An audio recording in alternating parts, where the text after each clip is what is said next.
the date here in Thailand is May 1st. In some other places, it's not quite that date yet because we are on the other side of the international date line. Uh, well, a lot of things going on. Wait for a few people to get in. Mostly going to go straight to questions and answers today. Talk about Barney, my dog, chasing somebody. You may have heard that. You hear the morning birds out. It's just after 6 in the morning here. I know it's actually exactly 0600 right now. So you hear the morning caller birds out. Hey Ryan, everything's good and everything's hunky dory here in Thailand. Hey Matthew in Virginia. A lot of things going on today, as you can imagine. The United States opening back up again. Uh, Many of the states, seizing back their states' rights. Hey, in London, John and Malaya. Well, a lot of things to talk about. This mountain behind me, by the way, is Amadablam. That's in Nepal. It's not very far from Mount Everest. I was walking to Mount Everest. I walked up to Mount Everest a couple times, just to the bottom.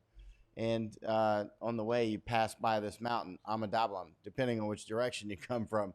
But I came from the Nepal side, and so you pass by this mountain.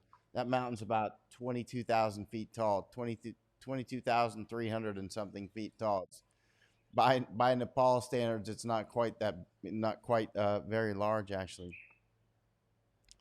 Brendan says Arizona ordered until the 15th. So some states are opening at different times, and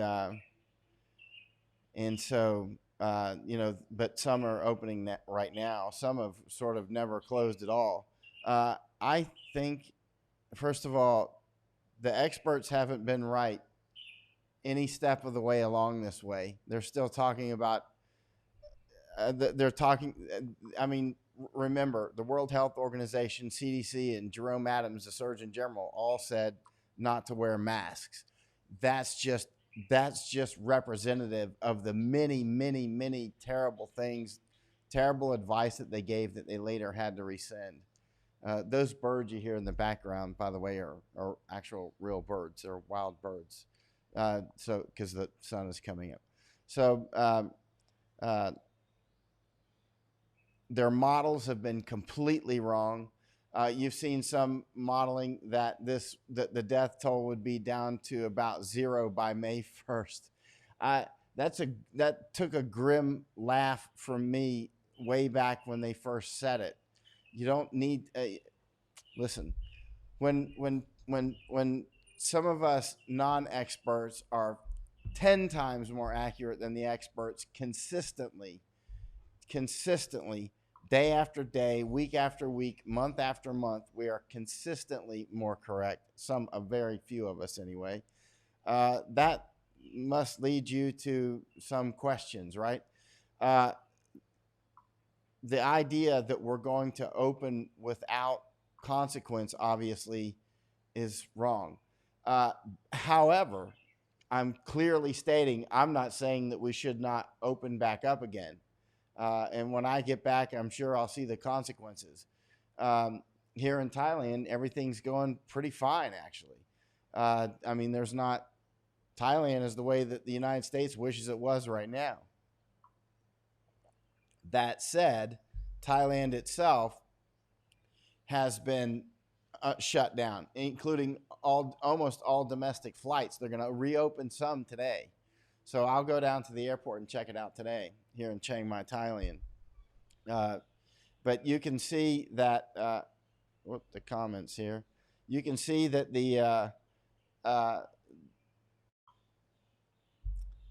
we need to reopen the economy in the United States. And when I published that DDay video the other day, it upset a lot of people. They misread what I was saying. This is DDay.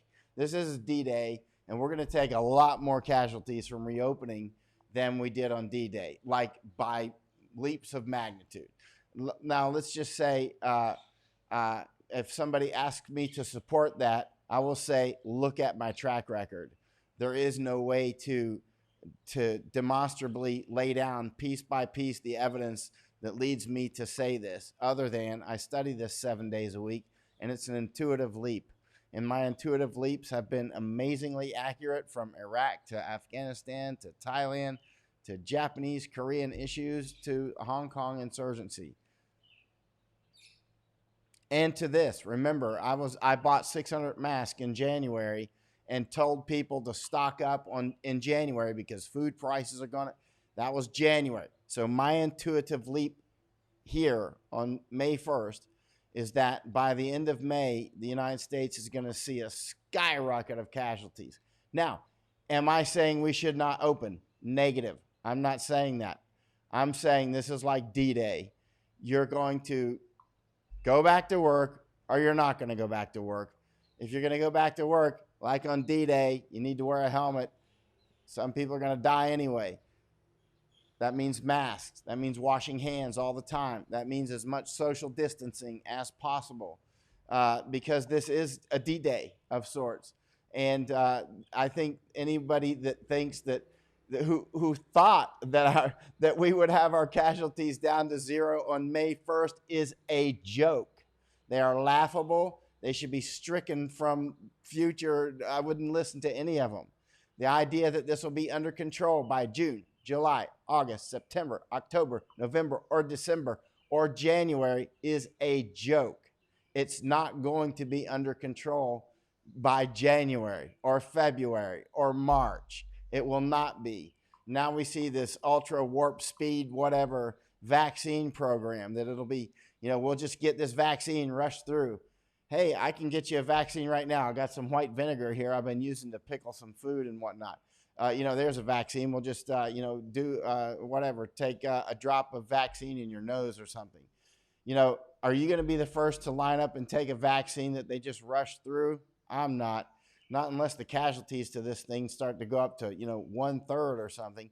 But here, the bottom line is you have to get used to the idea that our experts, most of them, especially the ones who are working for the government, are either wrong or they've been lying. They've been leaning forward in the saddle. They sense that people want great. You know what? Speaking of great news, when I was walking up to Mount Everest one time, this is Ahmedabad, that's on the way to Mount Everest. But when I was walking up there, one of the things that Nepalese have a habit of doing is they try to sense out what you want to hear that makes you happy, because they want everybody to be happy. And they will tell you that news, no matter what it is. No matter if it's life or death situation, you're going to tend to get good news, which is bad news. For instance, one time walking to Mount Everest, this was 2002, that time. Long story short, I'll skip it. I'll put it in a book. But long story short, just a series of good news that I and a small group of people were given that led to, pretty bad circumstances that we overcame. But it was just a series of lies that were good news to make us happy and put us into a situation where we were outdoors in the cold and the sun going down. Anyway, long story short, that's what's happening with this. It's a series of good news. Oh, this next drug's going to solve it. This one's going to solve it. Of course, the cheaper drugs are sidelined because they don't make money. The remdesivir and all this controversy. Did you look what Fauci was saying about this last 24, 48 hours? Clearly being extremely liberal with his rendition of what the actual minor study was on remdesivir. Anyway, bottom line is prepare for the worst, because we're not going to probably hit the worst, but it's going to be a lot worse than anything the worst is. It's 100% fatality rate and humankind's gone, right? That's probably the best for Mother Nature. But we're somewhere in between. When it comes to the U.S. government and some other governments' ideas of or what they put out about what's happening and what's going to come next, they're just lying or wrong. The bottom line is be prepared, because it's going to get a lot worse. That is my intuitive leap, that if you have prepared, you and you can stay home. That's your choice. If everybody, and some people are screaming, "Oh no, they're opening up. They're going to cause a lot of casualties." I believe that, but I don't believe, "Oh no." I believe this is the circumstance that has come down from above, and this is the circumstance we're going to have to deal with. You either stay home or you don't stay home, and the choice ultimately is, a lot of people have that choice. Some people have less choice. I'm going to answer questions here. I just want to say a few things, but ultimately, it's going to be bad. That's my intuitive leap. I think it's going to be very bad. I think June is going to be rough. Uh, Remember, as we open up again, it's not like we were a few months ago. Now there is community spread all over the United States, and there's cases spread around all over the United States and the world, places that open up. So when you open up, boom, activation in a sense, right? So all those fuses that are burning right now suddenly are really burning. And so now, again, am I saying we should not open up? Nope, I'm not saying that. And people will say, "But you're putting a price on lives." I say, listen, if you don't want to go open up, don't go open up. Stay home. You don't have to join everybody. You don't have to go stand in, huge crowds at a concert. You don't have to go, to a party or a restaurant or a bar or whatever.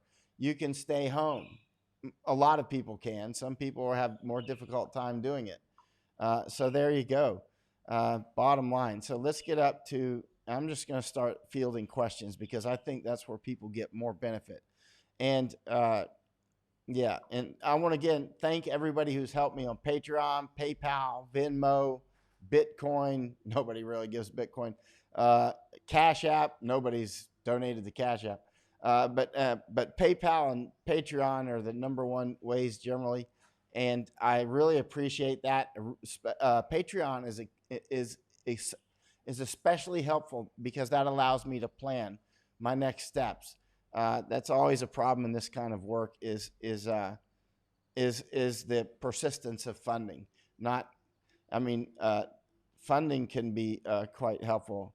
That's not Mount Everest SB. That's Amadablam. That's on the way to Mount Everest.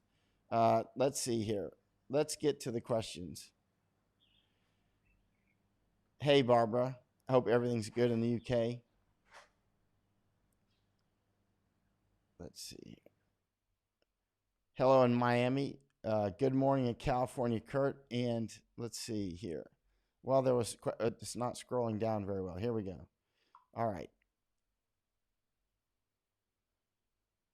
Hello in Albuquerque. And when you Ramagi Namji, when you leave a comment, please put one opening sentence because it will help people determine if they want to open up or not, if they want to open the link. So when you put a link up, which I'm fine with putting links up, I think it's great if it's to good stuff or interesting stuff. Please put just one opening sentence. Hey, Steve Hayes. Thanks, Melanie. I took that photo actually when I was walking to Mount Everest. Yeah, I got a green screen, Matt. It cost all of, I don't know, a few bucks. It's basically a bed sheet. Well, it's it's almost a bed sheet. It's just it's a normal green screen. My thoughts on opening up the United States, Julie, I was just talking about those. I think we need to open up, but we're going to take huge casualties. People that are wishfully thinking, "Oh, we can open up and not take casualties." I just think you're wrong. Maybe you're right. We'll know soon enough. But the idea that we have this virus under control because some places have flattened their curve, I've seen people talking about the last 12 hours in some of the pundits. Look, New York's flattened the curve, but the U.S. numbers are still high. They don't seem to be taking into account, and this is not just the U.S., but I'll use the U.S. as an example. Oh, my map's not up anymore. It used to be here, the United States. So anyway, my map is up. The map is behind this green screen. But now it's been, even if New York or some other place starts to control their spread, their increase, the rest of the United States has still been, the disease in the world, it's still been spreading, right? But people have been closed down. Now, when we open up, it's like all these seeds are suddenly hitting sunlight because it's going. I think it's going to explode. That's my uh, intuitive leap. I think by June, if we stay open, there, especially in the United States, where too many people are too stupid to wear masks, they don't wear masks. They're just stupid. Let's use the right word. As a writer, I like to use correct words, even if they're impolite, and even if my entire family, especially my grandmother, would have been incredibly upset for me to use the word stupid when referring to fellow humans. But if at this point in the game you don't get it that you should be wearing masks, you're stupid. And this is a stupid seeking missile. It goes for stupid, it hits stupid in the chest and kills it. This virus kills stupid. And so there you go. If you're not, if we open up and people are not wearing masks, if they're not washing their hands constantly, if they keep their hands off of their face, that's why you see me with this when I touch my face now. I'm just I'm not saying that that'll completely keep it off, but it's another reminder not to touch my face. Actually, if you have to, do it anyway. Actually, for years I've usually kept one anyway. It's a habit from my grandfather because wash rags have just a gazillion uses, and so or a rag anyway, and so yeah, I think it's going to explode, and I think it's going. But again, do not conflate that with saying don't go forward into battle. And so, but go forward smartly, wearing body armor, wearing, washing your hands all the time, wearing a mask, taking your shoes off before you go back inside. This is an Asian thing to do anyway. Throughout most of the Asian countries, I do. I never wear my shoes inside unless I'm, chasing a cat that's doing something. But I don't. Take it seriously. Do the social distancing. Don't be in people's faces. I was talking to somebody yesterday who had to do some work for me, and to talk with me, he lowered his mask. I was like, mask up. That's the time you need to have it on. Out of anything, I don't.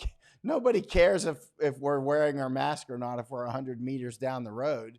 But when they're right there in your face, we were actually socially distanced, and I had my great mask on. I had my military mask on. So, I mean, it's not going to, but at the same time, you don't walk up to somebody and say, well, now that we're talking, let's take my mask down.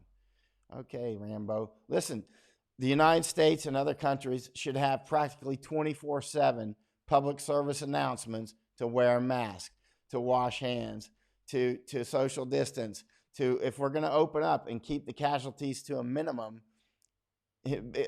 So many people are hoping for this magical vaccine with a super warp speed program that's going to come. I'm not going to be the first to take it.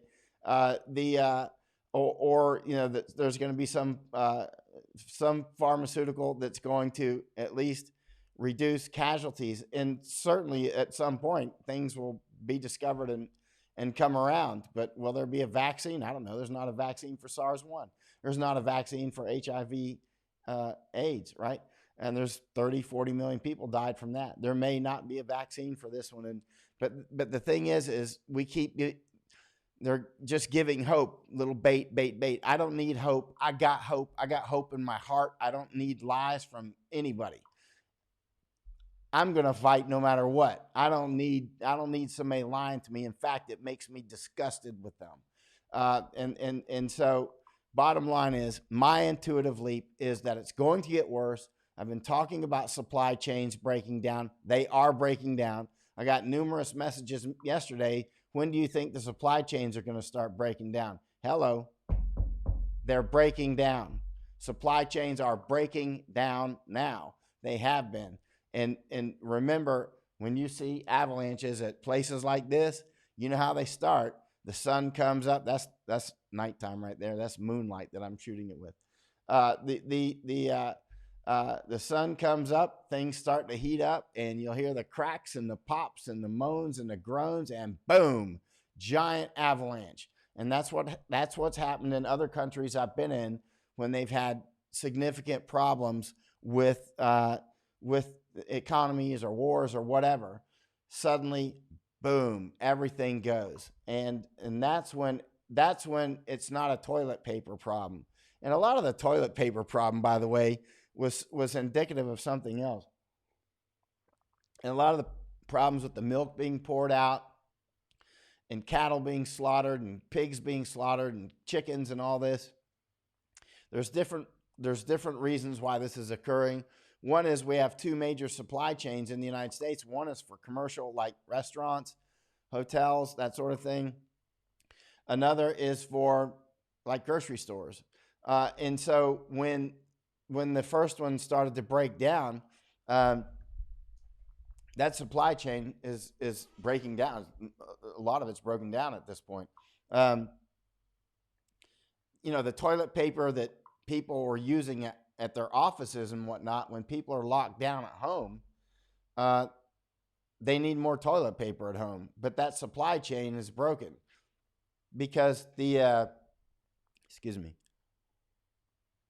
because the supply chain that sells to offices and that sort of thing, if you've ever run a business, you probably get a lot of it. I used to be in business, actually. You'll actually get a lot of your supplies delivered, right? You might get toilet paper by the case, right?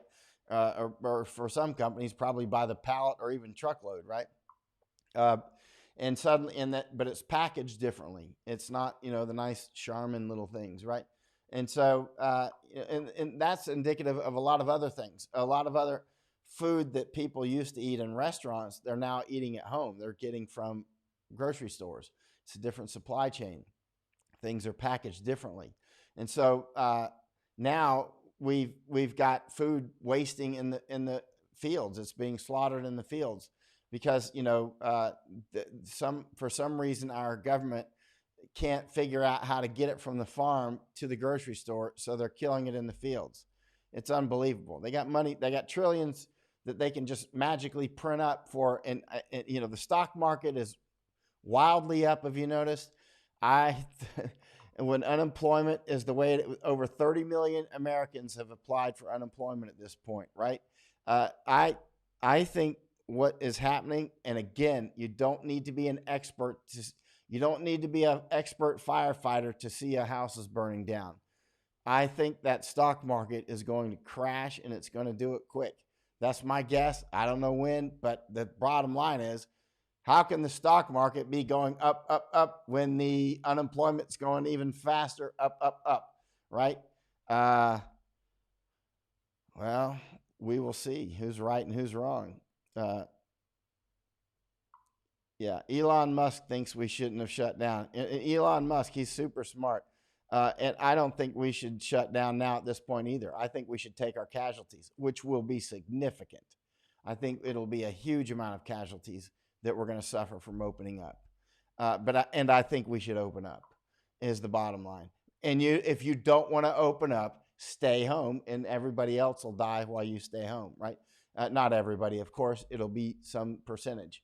But the bottom line is Elon Musk also look at some of his previous statements. He as smart as he is, he was either lying or just completely wrong on some of his statements as well about how he thought that this would come under control.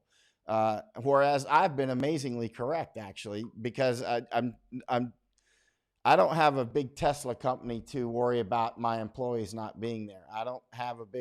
I'm not making solar panels, and shooting and those sorts of things. SpaceX, he does, and that can affect his businesses, which can affect his. I don't know if it affects his judgment. He probably sees it as clearly or more clearly than most people, but he also has incentive to play it down and get everybody back to work in the factories, and not just in the factories, but in their own businesses so they can buy his cars. That said, I say, open up. It's DDay, and I say, unlike others who are saying open up, and we're going to magically wish away the problems, it never works. You can't magically wish away the sniper virus. It's coming. It's out there. It's going to be shooting people down every minute, and it's going to be there. But open up, and if you don't want to open up, stay home. That's simple. Stay out in the boonies. Go get a tent. Stay out in the go in a campground. Stay in a campground. There's a lot of ways to do this. So let's get to questions. Just after midnight. Oh, you must be in UK. Yeah, you are, Barbara. Okay. Let's see. Let's get to questions. Hey, B, your birthday soon. Mayday is your birthday. All right. Well, happy birthday. And happy birthday. And if you don't want to take chances on the opening up, just everybody should stay home. Thank you, Edna. I've improved it a bit. It's taken me a while to figure out this podcasting thing. Let's see. Thank you, Marla. That's a photograph I took in Nepal of a place called Ahmedabad. You can look it up on Google Earth and see where it was at.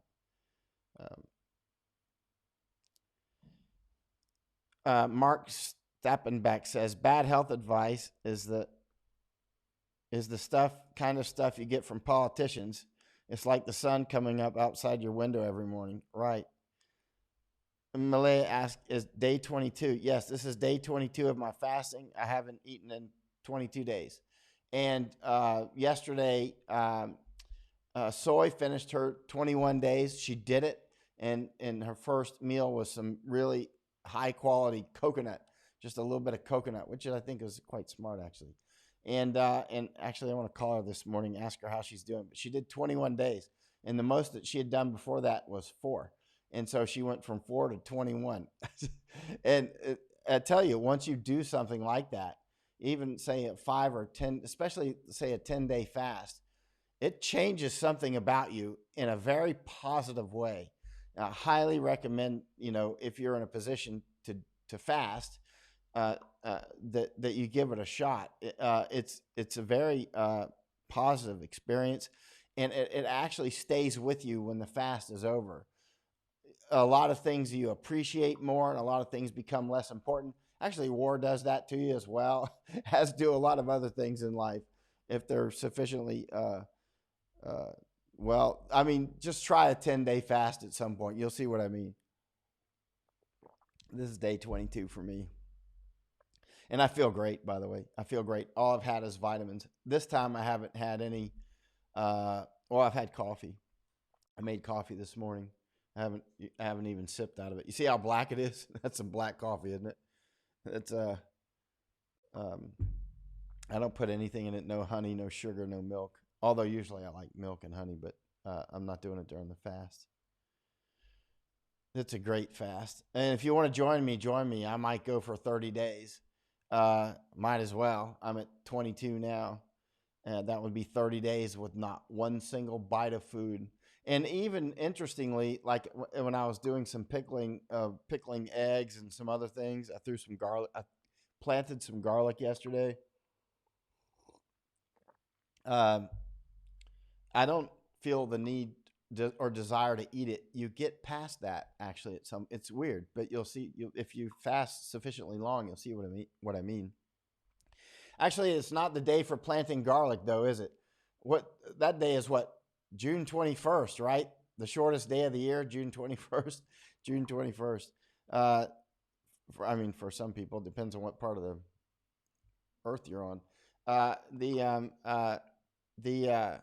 And then the longest is interesting, 21st December. That's terrible time for vampires. Like the longest day of the year and the day you harvest garlic is July 21st, December 21st. In some places, right? They like to just harvest on 21st of December in some place.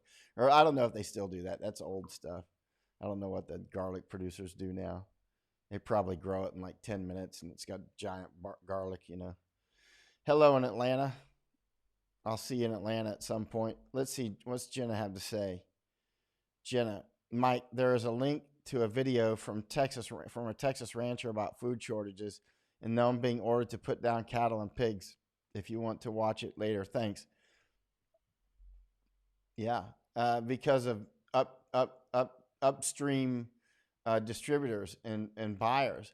This is very interesting. I was thinking about this yesterday. Why are they doing this? Are they doing this to drive, in part, to drive up prices? I don't know. Are they really doing it to protect their workers? I don't know. But I'm suspicious. I'm suspicious. I'm suspicious is who are the upstream boss makers who are instructing those cattle ranchers and whatnot who are their suppliers to destroy their inventory. Who are those people? Who owns them? You're probably thinking what I'm wondering. And don't know the answer to. Is there a China hand in there? Is it just a commercial decision? Uh, because we've got people standing in food lines and we've got food being wasted all over the United States. And I'm telling you, there are epic famines that are going to come. I've been saying this since January. I believe globally, there's going to be famines like we've never seen before. That's my intuitive leap, and it has been since January, and it's only hardened since then. It's become even more entrenched, you might say. Although I'm subject to new evidence at any time. People have seen me change my mind on a dime if there's new information. But I think that there's going to be biblical level famines, which the UN maybe since I've been using that term since January, maybe the UN got it from me when they used it in their report. I think it's going to be serious. Lisa Baker, we are living in a world of dumbasses, of all the ridiculous decisions made in Georgia, letting teenagers get out their driver's license without driving test. Really? They gave them teenagers driver's licenses without their test. Lovely. Because it's not social distancing, putting the examiner in the car. Okay, genius idea. Well, maybe when I go back to the United States, it'll be easier for me to get a new license. My license expired years ago. When I was looking at going back to the United States at one point, I checked my license. I was like, oh, that thing's a little dusty. Lizzie is saying, only a few at Kroger did not have masks on today. It took our first She's disease death for people to wake up. Blew up here last week, went from 7 cases, 6 recovered to 65 cases. I'm surprised Kroger lets anybody work without masks. Jason says, were the Swedes right, or is it too early to tell? Well, that's a really great question, and like 1,000 people a minute are asking that, I think, and I asked that question as well. Problem is, as with economic comparisons to certain countries, the comparison is not apt for the United States on whether they made a mistake or not. And second, actually, primarily, we have to define our goals in order to know and know a few other things to know whether or not we've made a mistake, right? Like, what are your goals? If your goals are to mitigate casualties to an absolute minimum, if that's your goal, which is not my goal at all, to be clear. But if that's your goal, we should be locked down and let the economy melt around us. We should just totally lock down, everybody stay home. If your goal is to reduce casualties to the absolute lowest level, it's complete, total lockdown. But of course, then comes the casualties from the economy collapsing and defense issues and other things.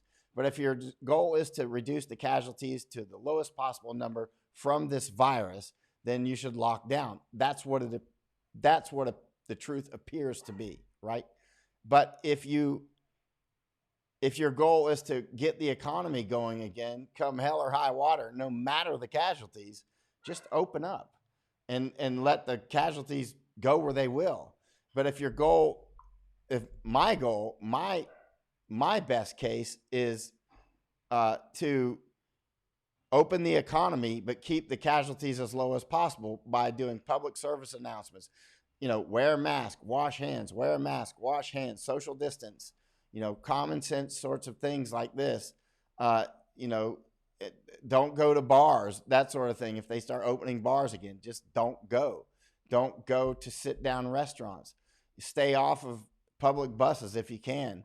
That's to me, that's wise social distancing. Stay out of subways. But how possible is that for a lot of people? It's not. I mean, if you're going to go back to your life in New York City or in other places that require public transport, you're just going to have to do it. You need to wear a mask. You need to social distance. How can you do that in crowded subways? But at least everybody should be wearing masks. So the Swedes, they have a different culture.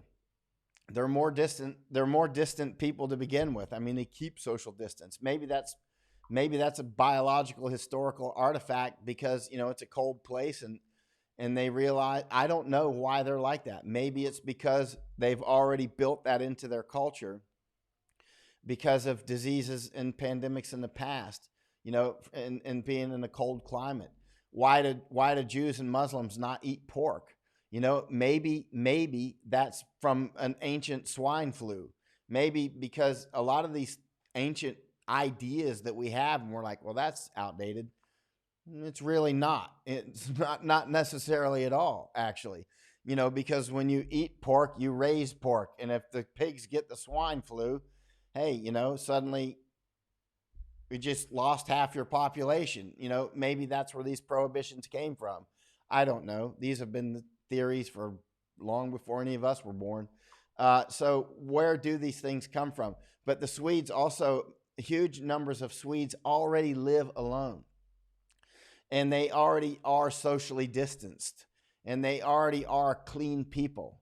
You know what I mean? They're already fairly sensible people, except when it comes to the stupidity of their immigration. But they tend to be quite sensible people. And also Swedes tend to be, like some other cultures, like Japanese, community oriented. They tend to, they're more, they care more about their fellow Swedes, right? And whereas we have so many different cultures in the United States, we have some cultures that very much care about each other. For instance, the culture that I came from will tend to care about people around us. There's other cultures in the United States that don't care at all. They don't care. They'll sneeze all over the place. Mainland Chinese do that all the time too. I'm not talking about Chinese. I'm talking about mainland Chinese. And I've lived in Asia for years, been to China how many times? Been, Hong Kong, Taiwan, Tibet. I've been all around it as well, right? And so, and here in mainlanders come to Thailand all the time. Not as many now, but they'll just sneeze like that. Remember when I got deported from Hong Kong on February 5th, I was on the airplane, and you remember I live streamed, and a mainland Chinese lady came on the airplane and sneezed, boom, just like this, all over the airplane. Did not bother to cover her face or even put it down. I've seen that 1,000 times by mainland Chinese here in Thailand and up in China and over in Hong Kong and in other places. Just boom, all the time. Cough everywhere, right in your face. It's the way they are. It's their culture. They got enough people. They can afford to lose a few, I guess. But so were the Swedes right? Well, first of all, you have to start with your premise. What is right? Because that's a subjective question. That's not objective. You can't determine if you're objectively right to get to your subjective desire until you name your goal. What is your goal? And what are their conditions? Their conditions are different than ours. So it's apples to oranges. Hey, Ted, what's up, bro? My old Green Beret buddy, and one incredible climber. I used to call him Talon because his grip was like unbelievably strong. And Spider-Man because he was climbing monkey man. He was unbelievable rock climber, unbelievable rock climber. And when Ted would climb, it would look like art. Actually, when you see really great climbers climb, it's not. It doesn't look like when people like me climb. It it looks kind of jerky I used to love rock climbing, but I never reached that high level like Ted. And so when people like me climb, it's you can see sometimes some strain and that sort of thing.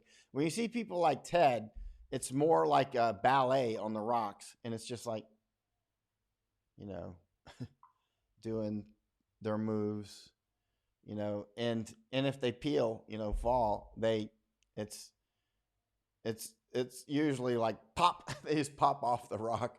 You know what I mean? It's not like you can see when I'm about to fall. Clock's ticking. Somebody like Ted, no, he's just like like a spider. Let's keep going down the questions.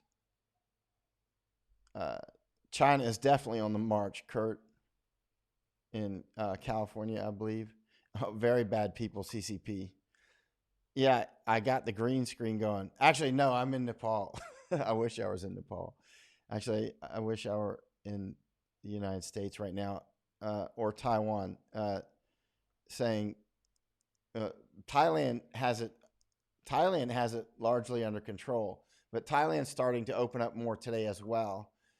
But Thais do have more sense when it comes to this virus. Sorry, it's my dog Barney. Let me turn up the outside mic and see what she's up to.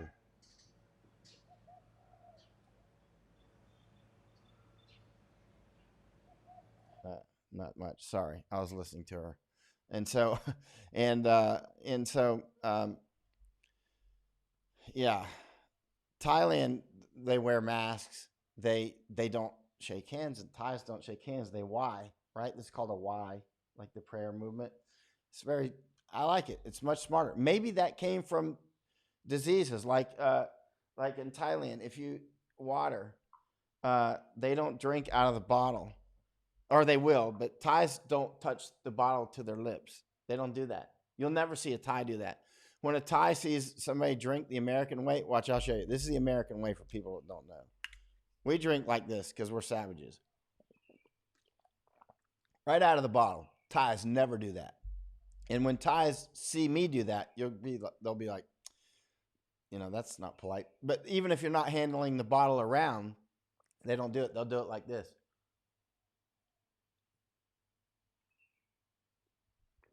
That's how Thais drink, and a lot of other countries too. And then they can share the bottle without. They've got more sense when it comes to virus than we do. They use water toilets. They use water to. Thais aren't big on toilet paper. They got water, like Japanese, right? And remember, this disease spreads fecally as well, right? A lot of the ways that this disease spreads, Thais naturally, they use water. They use a bum gun and that sort of thing in the toilets. They use, they Y instead of shake hands. That's a cultural thing. Maybe that came from diseases past. I don't know. They'll wear masks. A lot of the reasons they wear masks is the air pollution, which is fine now because it's cleaned up now. The rainy season started. And the fields are burned already. And they list the government has not given them fake advice about not wearing masks in Thailand. Now, do I think the cases are going to increase? I do. But then I was wrong on Thailand.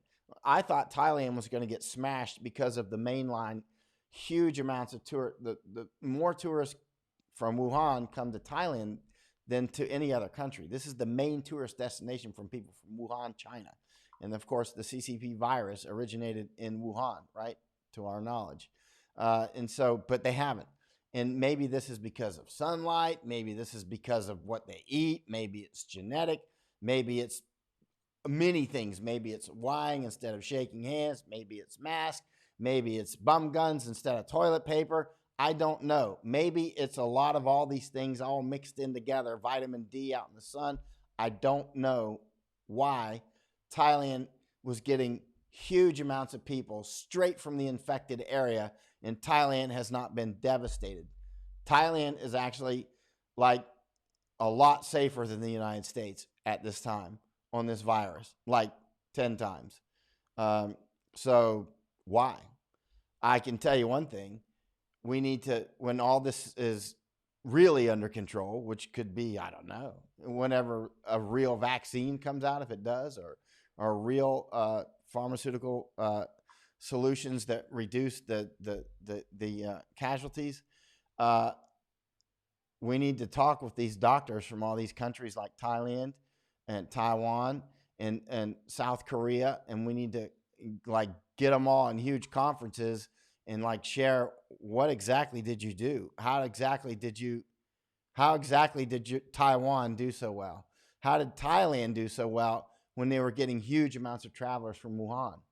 How about South Korea? Because remember, in the beginning, South Korea was really messing this up, and then South Korea turned it around. Will it stay that way? I don't know.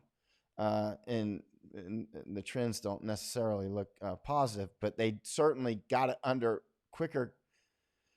At least it wasn't burning like a wildfire. Gary says, Ohio extending and green screen is cool. I should have done this green screen long ago. I'm learning these things. Usually I've been, you can see my life has changed over time. I've gone from so many other things up to business, which you never heard about. And then into, cannibal hunting, which was the ultimate adventure. Hey, Ted, that's online here, knows some of it. Actually, Ted helped me with it. Ted, you can see him up there, Jane Mulligan Bookless. That's one of my Green Beret buddies. He actually helped me with some of the cannibal hunting. And so he can tell part of the story actually someday. But you can see it's evolved from, and then into combat work for years, and then to other things, and then into doing this sort of stuff. So it's a learning curve.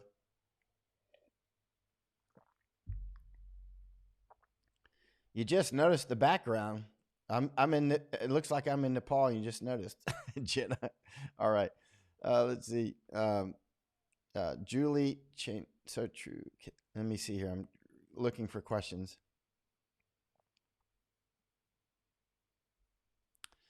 Yeah, Ryan saying in the U.S. Trying to make your comment show. In the U.S., there's a lot of denial about losses we've taken so far. People believe the hospitals are lying to get more money, which is easily debunked, but people want to believe it. Yeah, I'm going to withhold comment on that because I don't know, but I am paying attention to that like daily, actually. There certainly is a serious monetary incentive to lie, and you know how that goes. And so the incentive doesn't necessarily mean it's happening, of course, but the incentive is quite serious. And so just keep in mind, I'm further away from you now. Oh, yeah. What I did was I moved the camera back and I put a green screen up. By putting the camera back, I was able to do a couple things and like change the iris and that sort of thing. So Tommy Barrios, your track record is 51 seconds and 440 yards. Do you mean for fasting, 440 yards? or is that social distancing, 440 yards?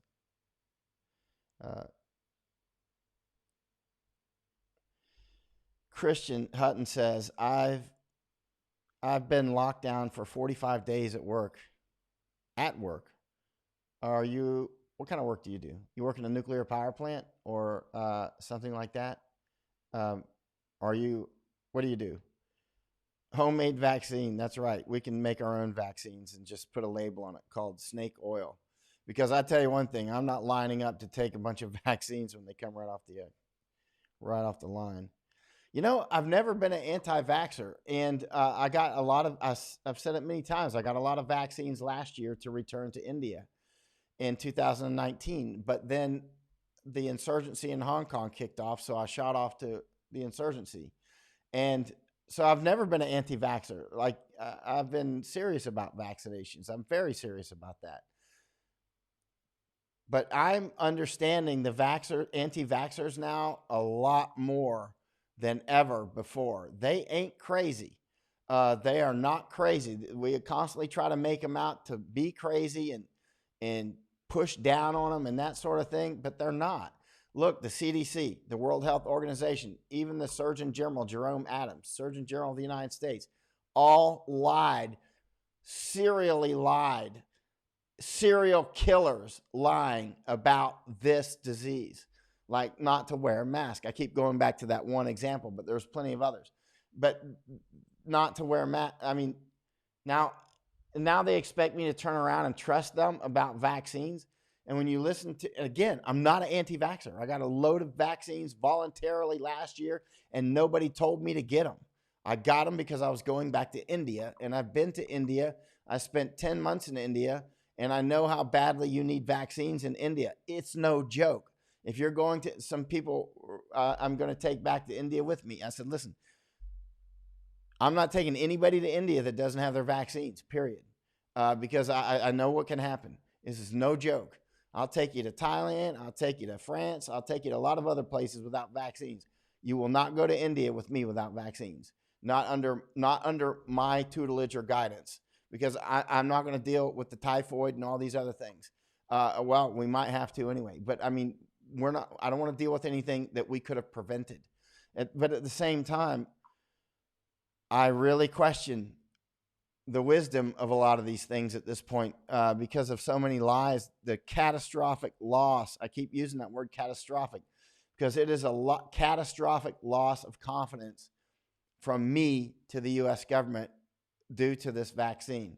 I've always, obviously, but it's funny. Some people, like a friend from Netherlands said the other day, I've heard the same thing many times. You Americans don't trust the government. It's like, and you trust yours? You got no common sense.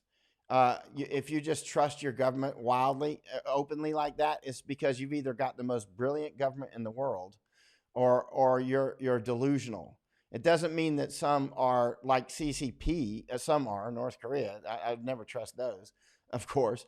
But there are elements within our government, the U.S. government, and your government in Netherlands and other places, which are simply untrustworthy.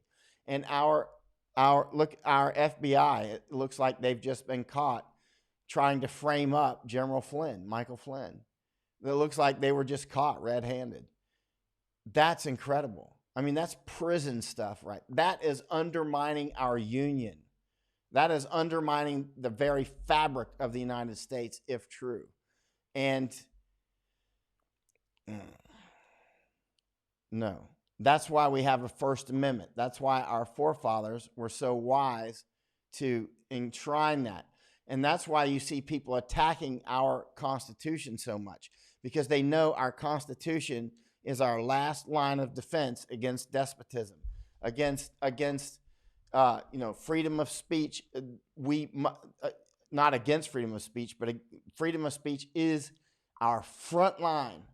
That's our front line, is freedom of speech. Left flank is freedom of speech. Right flank is right to bear arms.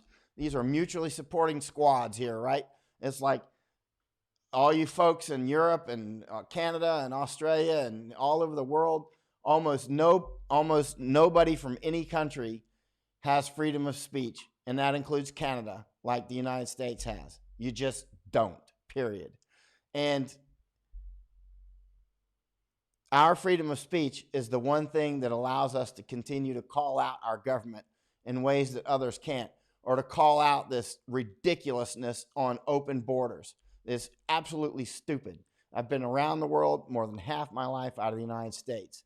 And as I've said for a long time, some fish just don't mix in the same aquarium. Don't believe me? Go get a fish chart. I started working on a cultural chart like that, and I put a bunch of different cultures in this, like a fish chart for cultures. But here's a problem. I know enough from my travels around the world that it gets very complex. It gets so complex that it's, it's easy to say, goldfish don't go in well with guppies or carp or something. I don't know which. But it's harder to say, such and such don't fit with such and such, because I know that if you say go to Philippines, or Thailand or United States. There's a huge amount of subcultures, and it doesn't quite, it breaks down. President's proclamation, fly your flags. Hello in Brazil, Gladys. I didn't get any email from you, Gladys, if you were sending one, because you asked for my email address. But I get a lot of emails. If somebody does send me a message and it's important, please only send important messages. I get so many, I can't read them all. And so wartime rules are in effect when it comes to messaging. Please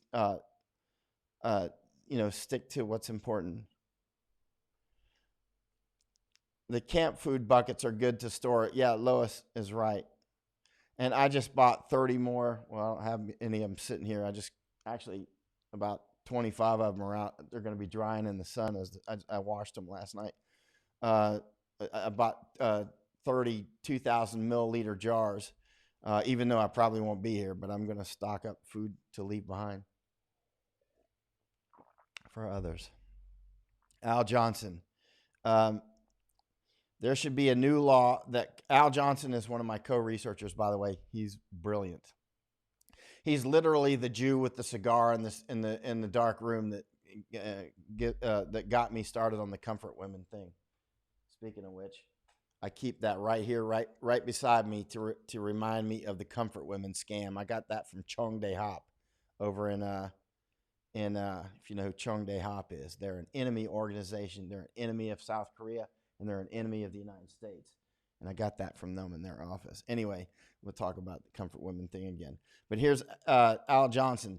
There should be a new law that companies and individuals that invested in the Wuhan labs should not be able to profit from any vaccine research, development, intellectual property, and sales. Yeah, amen. Amen. Notice how this huge multi-trillion-dollar bailout is going. The stock market is looking good. Is it looking good? You don't need to be an economist to realize the fundamentals are broken at this point. Now, a lot of people obviously want to go back to business. I do too. I'll just do it. I got all the gear, and I got common sense. I'll wash my hands 50 times a day if I have to. If I'm in public, I wear my mask. I can wear my mask for 12 hours. I can sleep with my mask on. I did it in the Army. I did it other times. I fell asleep on an airplane a couple months ago wearing a mask, right? Or a few months ago. I mean, I can fall asleep with a mask on, and you can too. I'm not saying that you should do that, but especially if it's not a good mask, because you can rebreathe a lot of carbon dioxide. That's another reason to get good masks. Or the little, I don't know about the little cloth ones, but like my military M50 mask, it's very good at getting rid of the carbon dioxide. Anyway, not to go into that, but this multi-trillion-dollar bailout, it went to the big people, and it's artificially inflating the stock market, which I believe is going to take a heavy downturn. I think this is my intuitive leap. By the end of May, our casualties, especially by June, our casualties are going to dramatically increase in the United States. That's my sense. That's going to scare a lot of people to then continue. This is my guess. That's going to scare a lot of people to continue to self-quarantine or to start self-quarantining where they never had before. Because I think they're going to start. I think we all know somebody who's going to die. Remember when I was saying several months ago, if you have loved ones in, I think, early February, you can go back and see if you can find it, right? That nursing homes will become death zones. And just a couple of days ago, the report came out that over 80 veterans died in one nursing home in Massachusetts, more than 80 in one nursing home. And remember, I was warning about this since at least early February. If you got loved ones in nursing homes, stop listening to my show and go, or whatever you want to call it. It's not a show. And go and get them out and get them home or get them somewhere. Set up a giant tent. Man, you can get really big tents, like really nice ones, not these little pup tents. You can get them cheap on eBay and everywhere else. I've probably spent at least 2 years of my life in tents, minimum 2 years of my life in tents. And if you really want to count how much time I've spent in tents or just out sleeping on the ground outside, I don't know, 3 years. It's got to be a lot. I mean, outside, just totally outside. It's like I like it actually. I mean, I like living indoors too. If I like living outdoors more, I would live outdoors all the time. But tents, if you've got a nice tent and things are set up, it's just like living it. It's just like living in a building, really. Look at Muammar Gaddafi when he used to travel around, the billionaire that he was. He used to bring giant tents, and he brought his female bodyguards, quote unquote.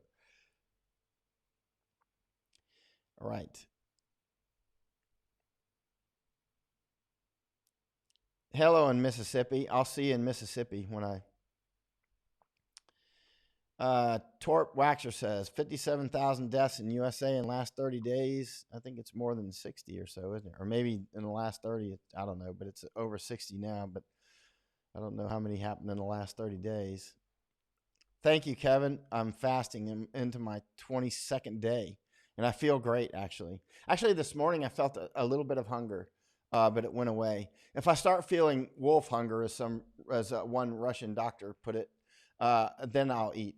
And when I really feel like I need to eat, I'm going to break my fast.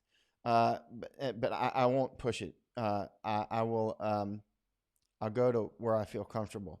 And that's how I recommend that you fast. If you fast, don't push it. If you feel like, hey, this is it. Okay, cut it off. Just what you don't want to do is leave yourself with a feeling like, oh, that last fast was terrible. It was so terrible. You don't want to do that. When it gets to be too bad, just break your fast. And then, and then when you feel like it, remember how for a couple months I was like, I'll start the next fast when I feel like I'm ready to start it. And I may start that on a moment's notice. One thing I was doing was actually eating all the immediate perishables out of my pantry, like the stuff, any fruits and all that. I was just getting rid of them by eating them. I hate to waste food. So that was one reason I delayed another fast.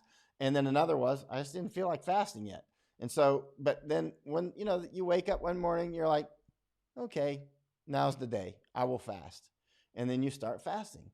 And then, if you do it like that, and then, at some point, each time I've broken my fast, I've just been like, okay, it's time to eat again. And then I just break it. If you do it like that, then you're not afraid to fast. It doesn't feel like drudgery, right? It feels good. I'm telling you, look at Al Johnson. He's fast now and he's like, looks 10 times better, much more fit, feels better, says his cognitive skills have increased, as have mine. And anyway, I'm just saying, I'm off on a tangent. I love fasting. I love food. I don't know which I love more. Aaron and Jolie Eds, military family, PCS from Europe in mid-February. PCS means permanent change of station. It means they got sent, the military member got sent to another army base or a military base. Got out just in time, but I haven't seen my family in over 3 years and can't go visit because I don't want to bring the virus to them. To make matters worse, my dad had a big amputation a few months ago and had begging for me to come home to take him fishing. Man, that sucks, to put it in common parlance. Yeah, and actually, I'm going to go see some old people today that we help. But when we do, like when we bring stuff to them, we leave it in a box, and then they leave it outside for at least a day, and that's it. But we're very careful with how it's handled too, so that we're not spreading it through the cardboard and all that.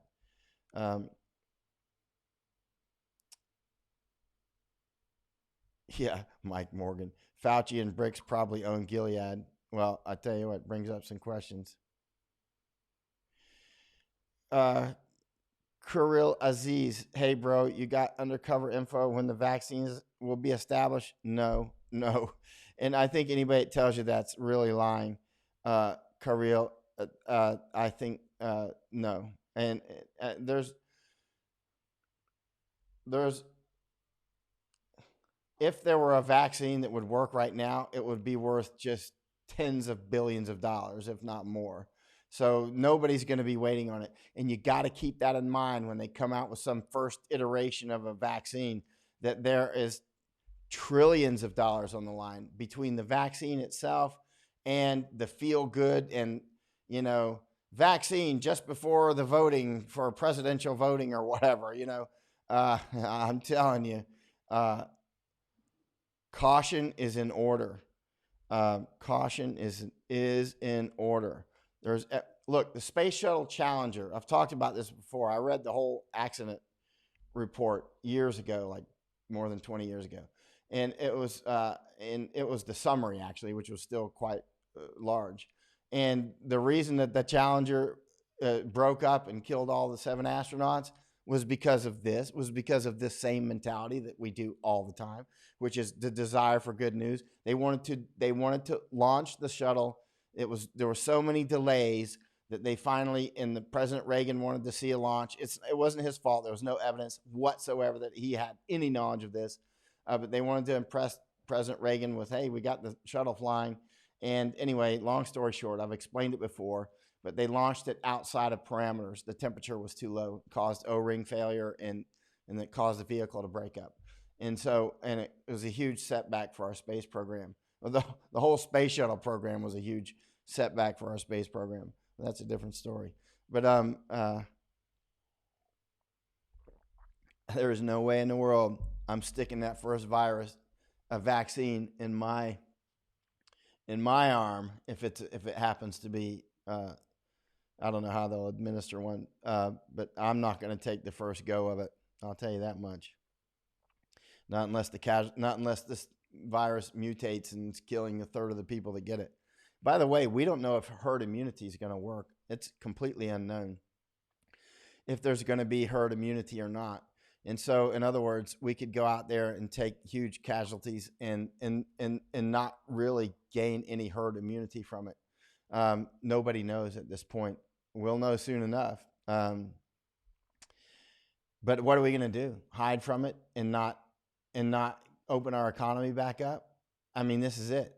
This is war. We're at war with the virus. We're at war with CCP. We got, multiple battlefronts here.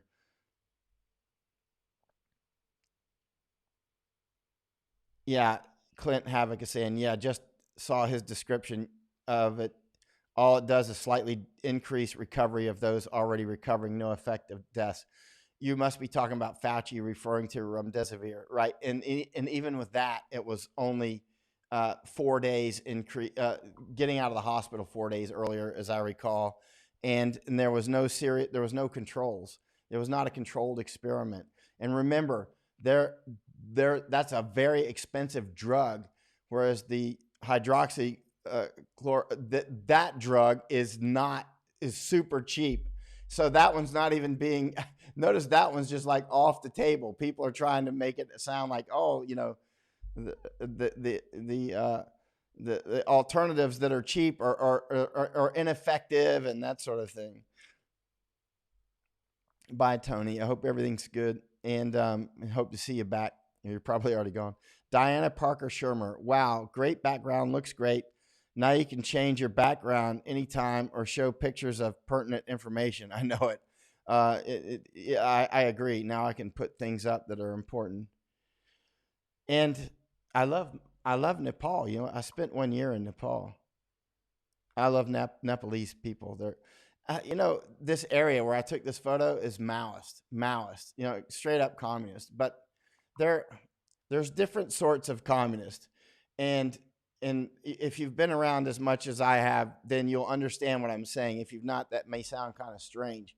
But when you go out there and you see they're so off the grid, they're so far from any electricity or anything that's not generated locally from some tiny little water mill, if they even have it at all, or solar power. A lot of them have solar.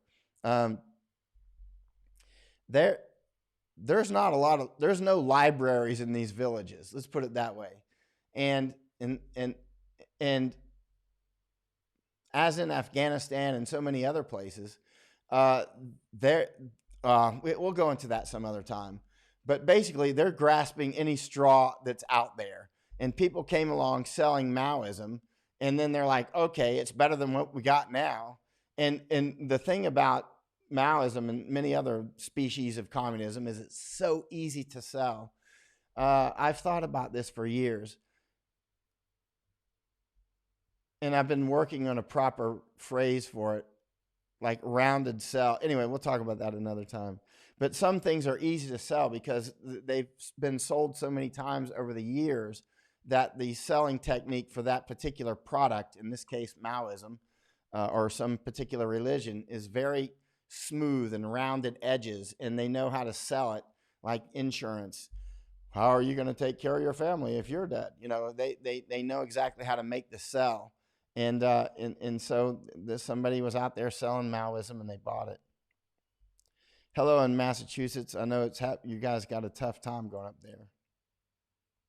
You know, I spent a lot of time in Massachusetts, at least 2 or 3 years.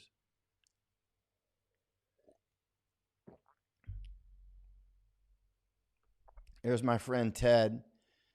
I certainly appreciate what you're doing. I wish more people would listen to your feed. It is truly scary what is going on. I believe by the end of the year, we will see both the best and worst of mankind. I feel sadly underprepared. I would love to talk with one of these days soon. Keep safe and putting out the right info. Ted's one of my old Green Beret buddies. Jane Mulligan Bookless, that's his sister, actually. He's Ted Bookless. And yeah, I talked about him earlier. When I was canning the other day, Ted, I was thinking about you. I wish you were here because you always know how to do things better than I do. And I remember one time you had your little Swiss Army knife, and I was making fun of that. Remember that big snowstorm? And then we had to put on those ice chains up in Donner Pass or someplace crazy like that. Or maybe we were in Colorado. I don't remember where. I've traveled all over many countries and many states with Ted. And I was like, that little saw is not going to do much. And sure enough, man, we had problems putting on the ice chains, and Ted pulls out that little saw and a Swiss Army knife, and it happened to be exactly the tool we needed. We were freezing out there, man. He was out there sawing something to make those ice chains fit. I'm like, okay, I shall never joke again with Ted about that. As prepared as I am, Ted always is one step ahead somehow. And actually, when I come back to the United States, Ted, brother, you have to stop what you're doing and stop fishing out on that stupid lake, or I'll just go fishing with you out on that lake, and then we'll travel around the U.S. together until you get tired of me and have to go home. You'll be like, I got to go fix the roof. See you, Mike. Let's see. Aaron and Jolie. And my son, 8 weeks before leaving Europe. None of my family have even met him. Oh, man. Because you're PCSing back from Europe to the United States. PCS is like military people when they move one base to another. It's called permanent change of station. And his family hasn't seen his 8-week-old baby. Khalil Aziz says, some said vaccine will open for public from Germany by the end of the year. I'm not going to be the first one to take it. Maybe. I'm not going to count on it. You need to plan on this as if it's plan for the worst. And then if the worst doesn't happen, that's great. That's a super ultra bonus. I've been planning for the worst. And unfortunately, we're more closer to worse than best. I think, I still see people that are out on the fringes saying that this could be 200,000 or 300,000 American deaths. That's people that are fringe thinking. I'm telling you, as clear as day, I will be surprised if fewer than 1 million Americans die directly from the virus. And then indirectly, who knows? I mean, because there's all these associated things, and it's hard to account as well. But I'll actually be surprised if fewer than 1 million Americans die from this throughout the life of and some people are still comparing it to the flu. One is demanding a debate with me about whether this is similar to the flu. I just blocked him. It's like, listen, first of all, you don't demand debates from me, period. There's so many people have demanded debates with me, like this journalist, a drug addict. He was a Reuters journalist, Andrew McGregor Marshall. He got fired from Reuters for his drug and other issues. And he used to demand debates from me. And I'm like, son, you don't demand things from me, especially not a debate with a drug addict journalist. And so, well, he's lost his job now. So there you go. And Michael Martin, I work for a pharmacy. No choice here. I got to go to work. In some ways, that's a blessing. Yeah.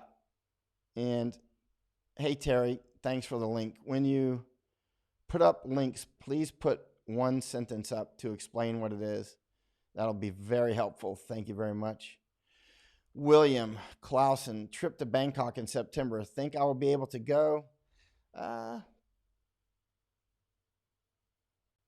From America, I would say significantly good chance.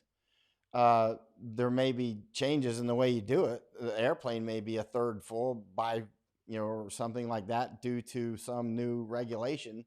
And you may have to wear a mask the entire trip or something like that, which I'm fine with. And it may cost a lot more. I don't know. I mean, my guess is yes. That's my guess, at risk. Because getting in that tube and flying, how long the flight is from Thailand to the United States, or vice versa.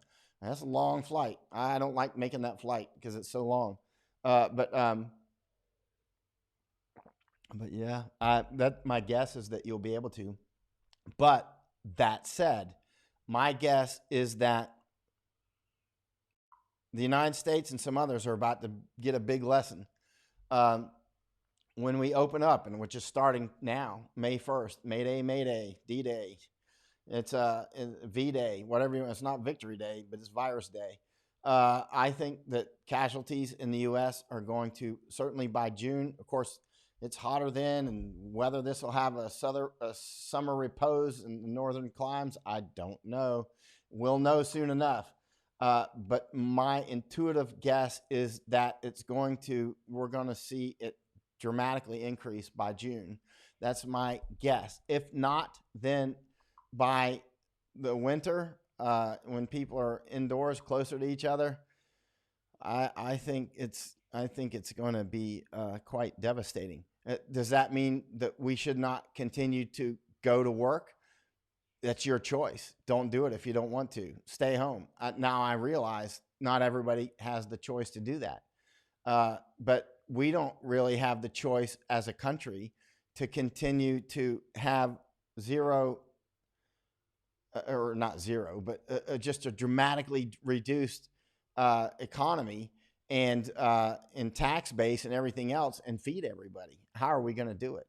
The food lines just in the United States, the richest country in the world, are already tremendously long. Have you been reading and seeing some of this? I mean, people that normally that just 2 months ago had very well-paying jobs and were well-to-do are standing in lines now for food, and so it's going to increase. I'll be back.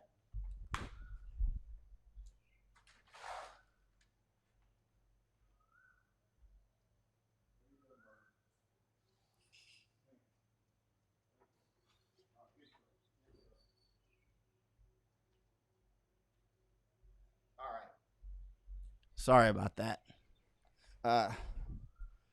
There's this big cat that comes to mess with my cats, and one of my cats got a mouse this morning, and that big cat, Barney is a very big protector of my cats.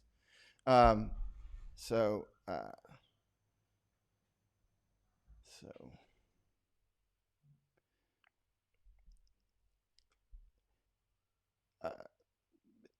Ted Bookless says, I love your picture in the background.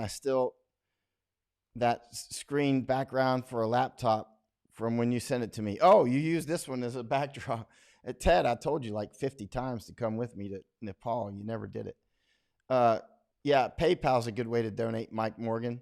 And actually the best is, for me, is Patreon, because on Patreon, then people will, almost everybody that goes on Patreon does it on a monthly subscription. And then it allows me to, like, if I have enough Patreon, then that'll be enough for me to just travel around the United States, and do everything, and meet with people in all 50 states and figure out who's doing what right. And I don't want to hear all the sad stories, because there's going to be a gazillion of them, and we all have them on some level or another. I want to find people that are making money and doing things right and rebuilding, and then share that information so we can rebuild, right? The sad stories I'll leave to CNN, because we know that they're there and they're everywhere. I mean, occasionally we'll put some of those up, but we need, and I won't be hunting for good news. I'll be hunting for people, and there'll be a lot who have figured out how to make money, or how to rebuild the economy, and how to be more resilient. So resilience and preppers, resilience, and rebuilding the economy. How many people used to be a truck driver, but now have learned how to do something else, which is just dramatically different. You know what I mean? They've gone from, hey, you see a lot of military people do that. They were off being some Navy SEAL or something, and then they totally reworked their whole thing, and they became a famous podcaster. That's just an entirely different universe. They're flexible enough in their mind to do that, right? And so we need to find people like that. Hey, how did you go from being a Marine infantry grunt to you got this business that you just made up, you know what I mean? And you're doing really, really well. And we'll share that information and get it out there. And or somebody that used to be whatever, they worked in some factory and made a huge amount of money and were doing really well, and the factory's dead now for whatever reason. And then they've reworked themselves and retrained very quickly, or realized that they already have. All of us have a lot of skills, almost like, not epigenetic, that overused term these days, but important term, but there's, all of us have a lot of skills that are latent, that are never used, that are the ability to do something, but it's not been activated. For instance, I didn't realize that I had the ability to become a top war correspondent in probably U.S. history. I'm not bragging, that's just a fact. And I didn't realize that until I went to war. I had no idea. I had no dreams of becoming a war correspondent. I resisted the title war correspondent for 2 or 3 years, probably. It was finally so many British that kept saying, why don't you call yourself a war correspondent? And this was after I was probably the most experienced combat correspondent in America anyway, alive. I mean combat, not war, combat, straight up combat. There's a big difference between war correspondent and combat correspondent. Trust me on that. And so finally I started, to be a combat correspondent, you are a war correspondent. And then there's those who spend a huge amount of time actually in combat, because there's a lot of people who go to wars that never actually go to combat. Whereas I would go to war and say, which unit's in the most contact? I want to go there. And that's why, the British invited me to Sangin, the most dangerous district out of almost 400 districts in Afghanistan. Most people wouldn't even go there. I was like, let's go. Jumped on a helicopter and went, right? But I would not even refer to myself as a war correspondent for several years actually more than 3, I did 3 solid years in combat, 4 solid years in serious war, where you can add on more to that if you add other things here and there, but Iraq and Afghanistan straight up, and then other stuff. But finally, just so that people would understand that, I did start calling myself a combat correspondent, but I had no idea that I had the ability to do that so well. I had no idea that I had a natural instinct for that. One is the willingness to go to combat, which eliminates about 95% of the people right there. And also the ability to analyze it. Luckily, my Green Beret days paid off on that. I didn't realize that until that snowstorm came for Rudolph the Red-Nosed Reindeer. And everybody watching this has hidden skills that they've never activated. There's the seeds. There's like a lot of seeds within all of us that the conditions haven't been right to make it sprout, right? And now the conditions are right for a change in life for a lot of us, most of us, right? change of course, and this is the key to life, from especially from here out, is high flexibility is going to be a very serious and important skill, because there's other things coming down the chain like AI, artificial intelligence, which is going to change a lot of things as well. So we have to adapt to this, and we have to be able to adapt quickly. And we all have we're humans. We're the most adaptable creature on earth, maybe next to tardigrades. I don't know. If you don't know what tardigrades are, you should look those things up. Or maybe viruses, I don't know. But United States and other countries around the world are filled with people that need to exercise maximum flexibility and to change. And every one of us has a lot of skills that are untapped, and they're just right there under the surface, waiting for the conditions, and these conditions are now. So it's time to think. When I became a writer, you know what I was, when I was tired of business. I hated to be in business. It felt like I was caged animal, right? I wanted to be a physicist all my life. And then I went into the Army, Green Berets. I love Green Berets. That was fun. Hated the Army because the Army felt like a cage. Green Berets felt like freedom. Army felt like a cage. I left the cage. And then I went into business, and that felt like a cage. And finally, I did one of those lists that, and I was like, what do I really want to do? And, and what do I have the skills to do? And as I came down, I was like, what I really want to do is become a writer, because I love to study all the time, and I love to teach, because I'm a latent teacher. Really, I'm a teacher. I mean, that's what I really am. War correspondent. I'm really a teacher. I'm just out there going, let me figure out what's going on. I'll teach people at home what in the world I see, right? And so I'm really a teacher. And I realized I love to teach, actually, weirdly. I mean, it's just like a calling. and so I was like, finally, the things that'll give me the freedoms that I want and exercise the creativity. I love to do creative things, was being a writer, right? But I'm like, I have no training in writing or photography. I never took any classes in photography at all, zero, except in Green Berets. And that was for like intelligence stuff. That was for like, reconning targets and stuff. That was black and white photography, strictly like, okay, photograph this, photograph that. It wasn't like artistic type of stuff. It wasn't war correspondent stuff. And so other than that, I had no classes in photography except Green Beret intelligence type stuff. But then when it came to, so when I became, a pretty well-known war photographer, I made up all that. I would find photographers like Chris Hondros, who's dead now. He was killed in Libya. He taught me some stuff. There's all kinds of Brian Lai, a friend of mine that I met. He just contacted me the other day. We met on one of my trips up to Everest. He's a Taiwanese friend. He taught me a lot of photography. And just along the way, as I'd say, oh, this is a professional, or this is a really good photographer, I would just like, oh, hey, can you show me this, that, or the other?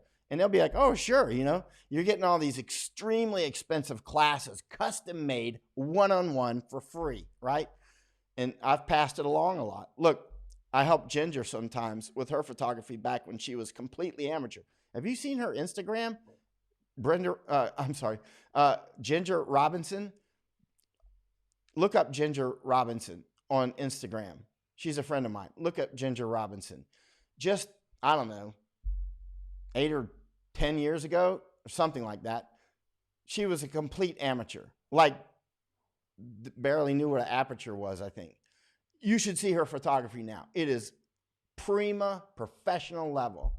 And she did this on her own. She's just like, I'm going to be a photographer. And she did. Now her photography will stack up with any pro. Look at her Instagram, Ginger Robinson. Ginger, I'm thinking of Brenda because I know her, Brenda Robinson. But look up Ginger Robinson and look at that. She came from zero to top-notch photographer, and she did it on her own. And I passed on some of the things that pass it along. I'm a strong believer. A lot of people would stop and go, it's been like an hour or two with me. I get this professional level classes completely free. And the same with writing. When I went into writing, I had zero. I only took English in high school, and I took in college a little bit. Not anything. No writing classes. And so I went from zero on photography and writing, and boom, look at the reviews on my books. I mean, or read some of my old dispatches from the war. I'm actually a much better writer now. I just haven't been doing it as much.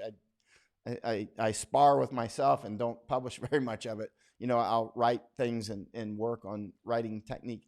But you'll see it in the future. I'm a much better writer now than I was in Danger Close, my first book. Uh, but you can do that too. Everybody watching this can.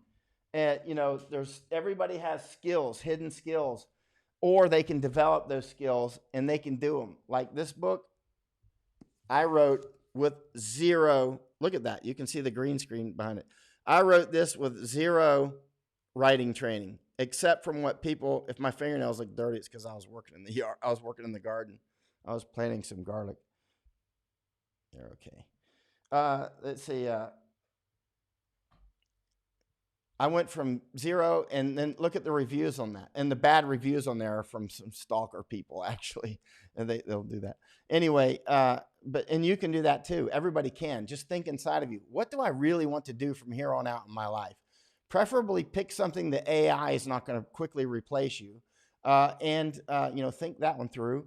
And just make that list and go, what do I have hidden skills for?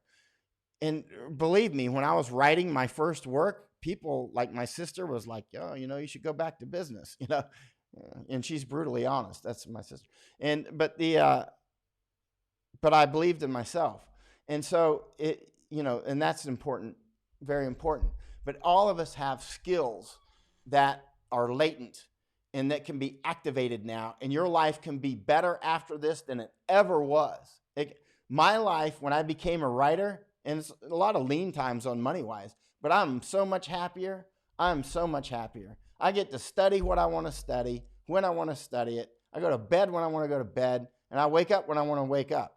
And I wake up and generally study and that sort of thing. So I've gotten 2 PhDs worth of study in the last 15, 20 years. I mean, it's like, and you can do that too. Think about what you've got and rework it. And you can do, everybody watching this can do amazing things that they never thought were possible. And it doesn't mean you have to be prepared for the Olympics to do it. You can think about your skills. You've got them to do amazing things. And you don't, I love this book by this Navy SEAL. Where is it? Oh, here, it's on my iPad. What's his name? I read his book, Goggins. Read his book. He was this fat dude, like 300 pounds, loser in life, doing insect stuff. He hated his job. He was like out, killing roaches and trapping rats or something. And he's like, I'm going to become a Navy SEAL. It's like, you? Right. He did it because he believed in himself, and he became this Ultraman. He went from fat blob, spraying restaurants for roaches and putting out rat traps, to this super Navy SEAL. And not just your average Navy SEAL. He's like my friend Scott Helvenston, like super SEAL. And you can tell a lot of people didn't like Goggins, a lot of the SEALs. And a lot of the people didn't like my friend Scott Helvenston either, who was the youngest SEAL in history, actually. I went to high school with him. We used to work out together. But a lot of people didn't like either one of them. They're super intense. When I was reading Goggins' book, I was like, you're Scott Helvenston, actually. And I can see why a lot of SEALs didn't like both of you, because you are like super SEAL, you know what I mean? And super athletes. Actually, Scott went up to Nepal too. He was practicing for ultra marathons and all that, which Goggins did as well. I don't know if Goggins went to Nepal. I don't remember him saying that. But if you knew the background that Scott Helvenston came from, you would be amazed that he even got in the Navy. It was a rough background. I went to high school with him, and we used to work out together. We were on the same football team. And I know a lot of the SEALs around him didn't like Scott, but if you knew more about him and you knew how to handle him, I think you would have gotten along better with him. But he was intense, but they both made themselves into something else. And then look at Goggins now. huge respect for him. He went from fat blob doing a job that he hated to super Navy SEAL, and now best-selling author and all kinds of stuff. I don't think he didn't write the book, but his book was read his book. David, Black, 70 miles east of DC, hunkered, stocked, loaded. Thanks for all you do. You're most welcome. I'm glad that you're good to go and ready. Continue to prepare too. Continue to prepare. Yeah, Patreon does allow monthly contributions, Melanie says. Continue to prepare, because the way I see this, it is going more or less worst case scenario at this point. And it doesn't mean we're not going to make it through. We're going to make it through. It's just going to be a lot of rough times, worse than the Depression, I think. So, we've often, those of us who are old enough to have grandparents old enough, heard a lot of firsthand stories about the Great Depression, and they're the kind of things that wake you up. You know what I mean? That's why I'm continuing. That's why I wish my friend Ted Bookless were here right now to show me some of his better techniques. I mean, I'm pretty well prepared already, but there's always somebody that knows how to do it a lot better. And so we have to learn from each other. But I think this is going to be more serious than what they went through. That's my sense at this point. Hopefully I'll be incorrect, but I don't think that I am. We'll see. Rachel says, what do I think of Dr. Fauci? I don't trust him. I don't trust Fauci. I think he's compromised in many different ways. And my views of him have evolved from neutral to now they're becoming pretty negative, actually. Hey, Paul.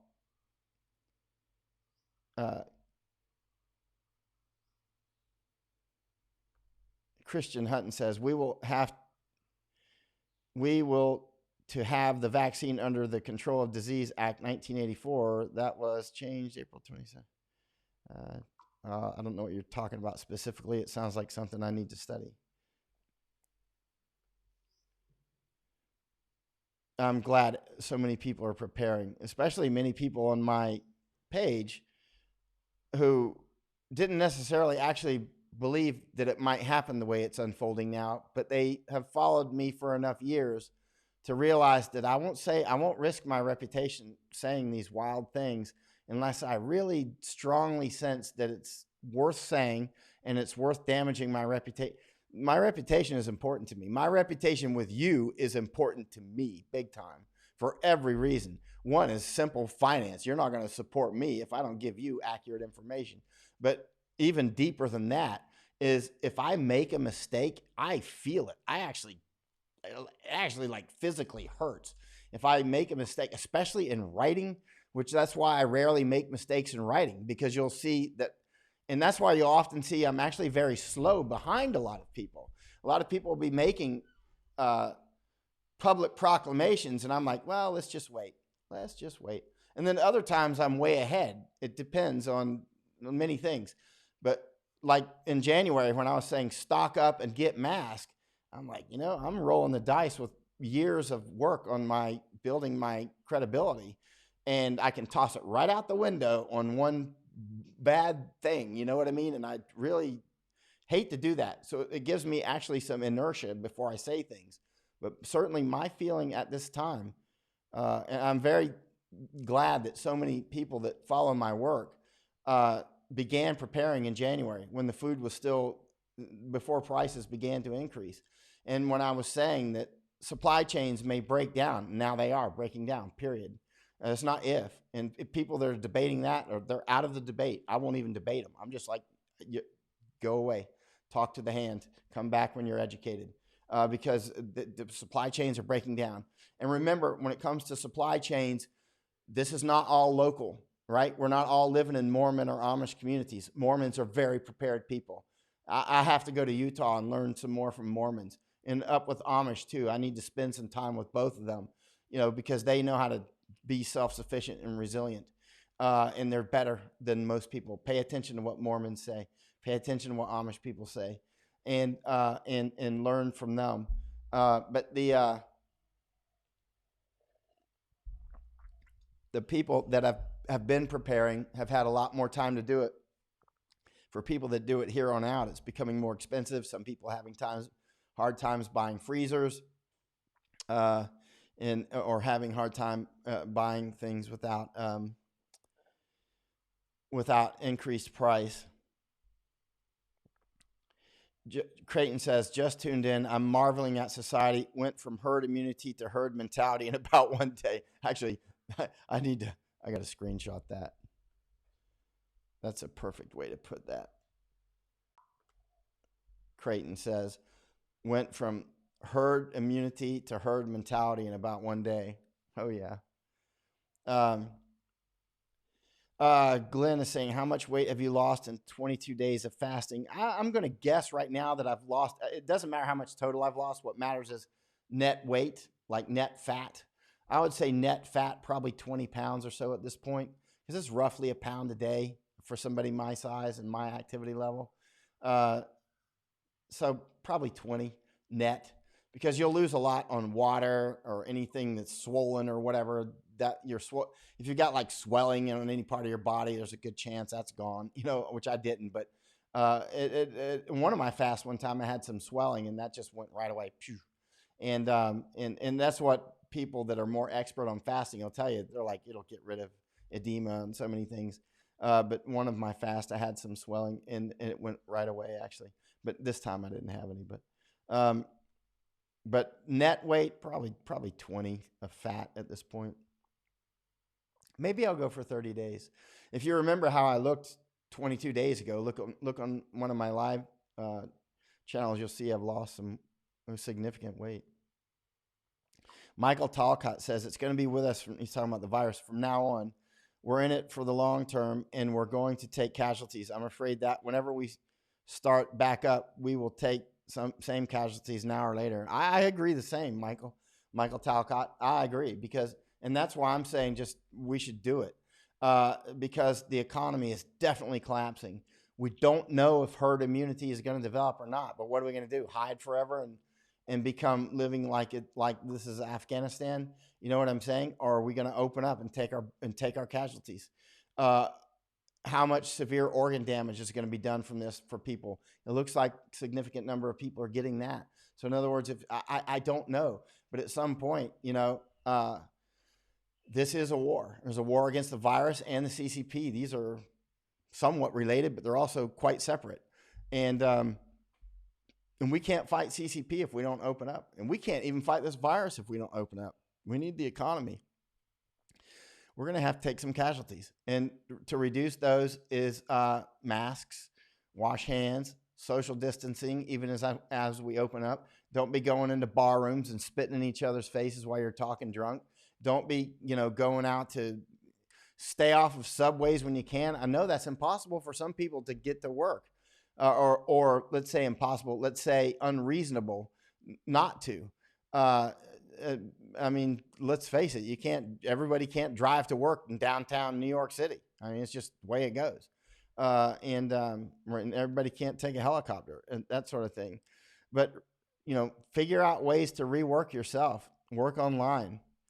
There's a lot of people that can do stuff at home that will have a market, whether it's making something that you sell. There's a lot of people with an old friend of mine. She makes books now. She makes a lot of money on these homemade books, and they're just like really high-end homemade books, just stuff like that. And she sells a lot of them.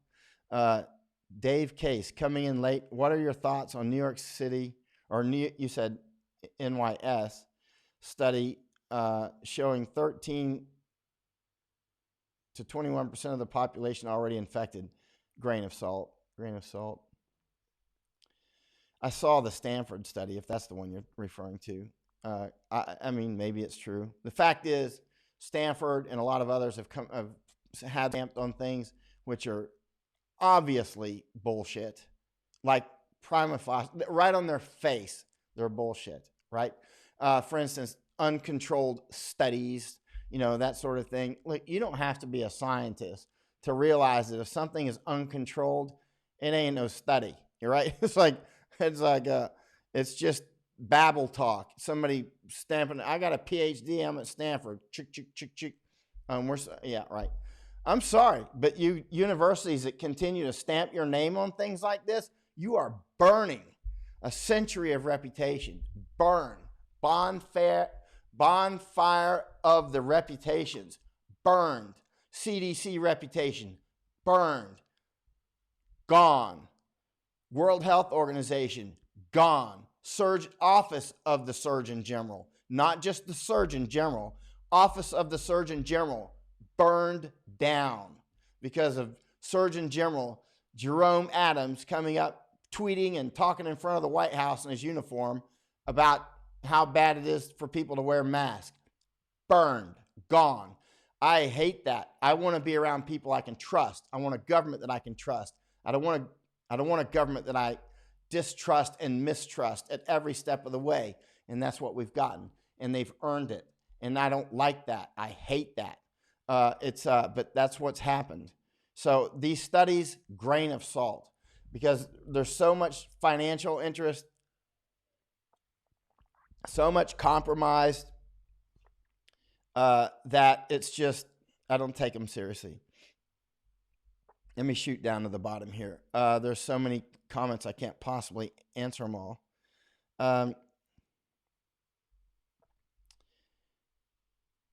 I shot straight to the bottom with Teza McDonald. The UK 1984 Disease Control Act Amendment.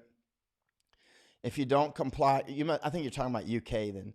To take vaccine, you can be arrested in your home, and the people you live with placed in detention centers at £5,000 fine, increasing by £50 per day, and can destroy your property, including clothing, car, and home. It's unbelievable. Yeah, you're talking about UK. Yeah, because UK doesn't have guns. See, if they try to do that in the United States, we're going to kill them. It's that simple. I want it to be very clear and use clear terms. If the United States starts doing that to Americans, we're going to have a war, and it's going to be a shooting war.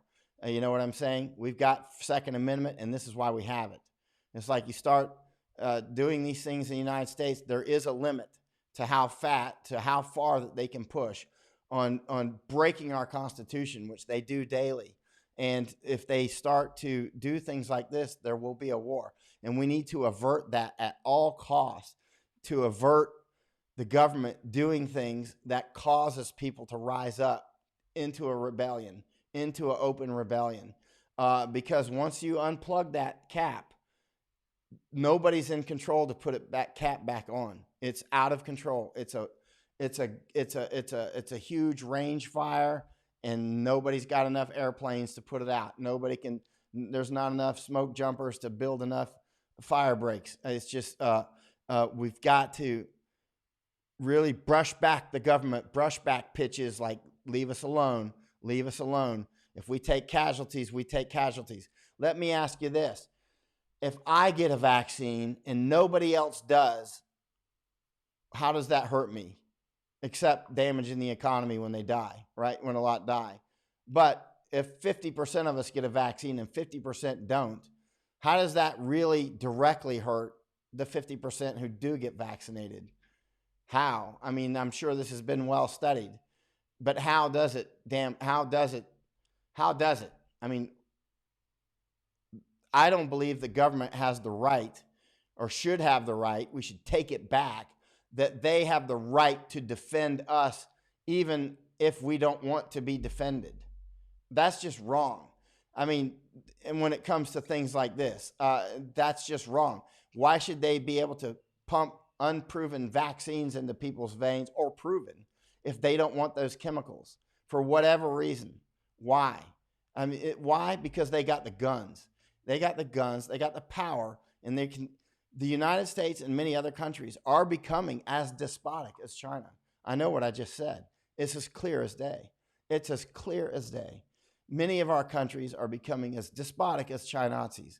You know, the idea that they can force you to take a vaccine basically at gunpoint, that's incredible. That's absolutely incredible.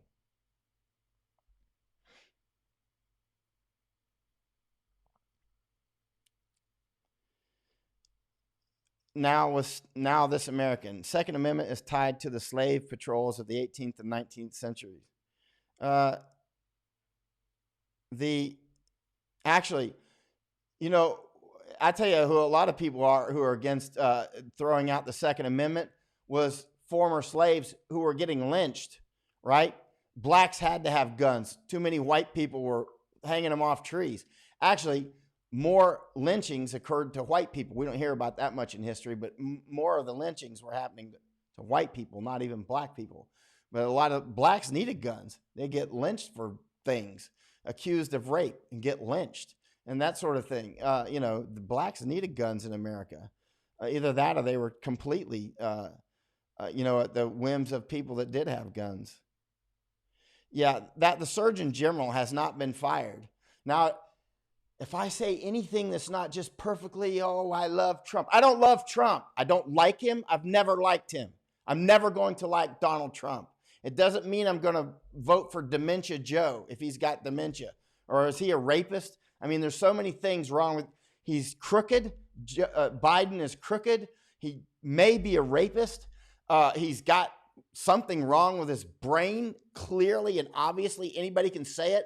But by saying I don't trust Donald Trump does not mean I'm going to vote for that woman in whatever her name is, Ocasio, somebody like that. It doesn't mean that at all. It means I don't trust Donald Trump.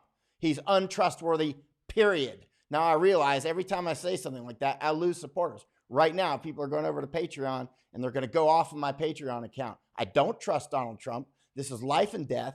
He's lied. He's been wrong. He continues to have the Surgeon General in charge who's overtly lied to us. The CDC is a shambles. I mean, but he has stood up to China. I'm very happy with that. I'm very happy that Donald Trump has stood up to China. He should have never had to do this. We've had a series of presidents and advisors like Kissinger, piece of garbage Kissinger. He's still out there shilling for China. And we've got so many, but finally Donald Trump stood up to China. And I'm very happy for that. Super happy. I'm super happy that Donald Trump stood up for Second Amendment. Very happy. But he actually vacillated on that at one point, if you recall. Donald Trump at one point goes, yeah, something about we're willing to look at the Second Amendment issues. Remember, there was a shooting or something maybe in California. And I was like, don't do it. Donald Trump, the moment you start vacillating on Second Amendment, all of your support, you will never get reelected, period. You vacillate on Second Amendment, you're out the door, right? Period. And likewise, on the border, I'm very happy that Donald Trump has stood up to that. Super happy. But all these sorts of things do not translate into, and I trust him. I do not trust him. I will never trust him. He is not a trustworthy president. We haven't had a trustworthy president since when? I don't know. The last one I can think of that made me feel like he was trustworthy was Reagan. I actually felt like I kind of trusted Reagan. But that's it. From then on out, it was diminishing returns. I didn't have anything against Bush Sr. either. But from you get to Clinton, you got to be kidding. That guy's he's worse than Trump if that's possible. But the bottom line is these people that are up there like Jerome Adams, why has he not been fired? His commander-in-chief is the president. The president watched him come out and recommend against masks. And Jerome Adams is still the Surgeon General. Completely untrustworthy. I don't trust him at all, period. I don't trust the president, but I'm very happy that he stood up to China. I'm very happy he stood up on border issues. I'm very happy he stood up to the Second Amendment. That puts me down to about 10%. That's why I'm politically homeless. I'm completely homeless politically. Left don't want me. Right don't want me. I'm just like, security of the United States. That is my primary issue, is security of the United States. And if the president or anybody compromises that, then they are not my friend. And this has hugely been compromised by bad advice that's been allowed to stand until it's been categorically obvious that it was false. So anyway, James says, uh, Trump lost his Second Amendment voter support on his bump stock bans and support for lax red flag laws. Listen, I didn't know about that, but I mean, I know about the bump stock issue, but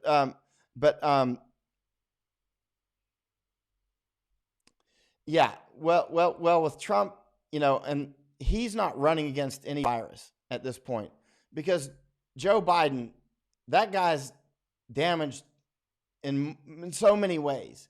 I mean, everybody can see he's got some issue, some sort of cognitive decline is clearly occurring.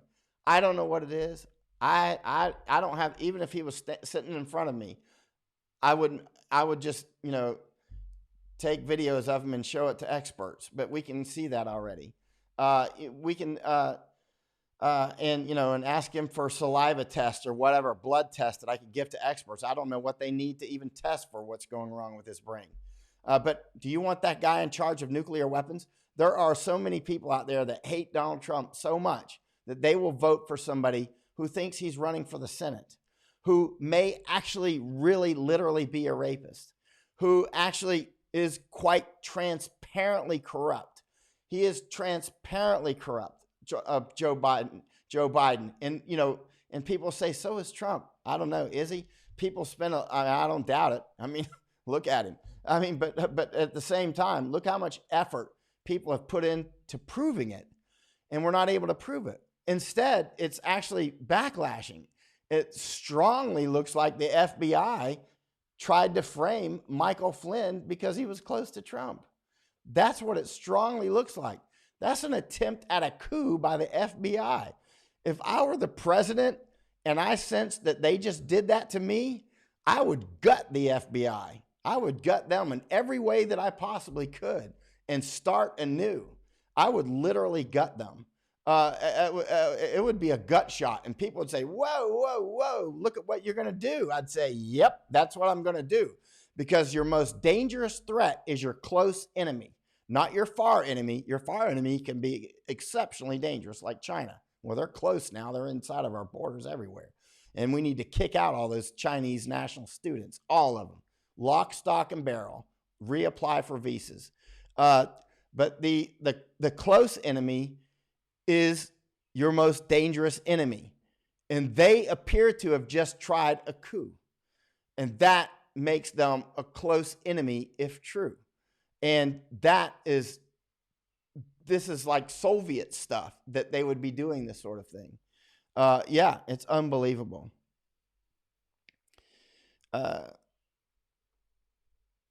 Yeah, politicians are afraid of anything that threatens their unmitigated power.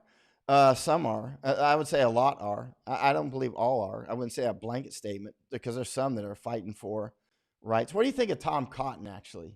I love the way he's been standing up to China, and Marco Rubio, both of my senators in Florida. I like the way they've stood up to China. That doesn't mean holistically that I'll agree with. We're not going to agree with everybody on anything, period. We're not going to agree with. I don't agree with my own sister on stuff. I don't agree with me on everything. All of us will have that. We always have these internal arguments with ourselves as what's the right way to go here, and so naturally I don't necessarily agree with everybody on everything. But I do like the way, for instance, Marco Rubio has stood up to China, big time, strong, hawk, and Tom Cotton. And both of my senators in Florida actually have as well. So, I mean, well, Rubio is one of them. And so, what do you think of Tom Cotton? And what do you think of Marco Rubio? I like both of them. To put it out there, I know that'll make some people angry, but they seem more solid in a lot of ways than a lot of the people out there.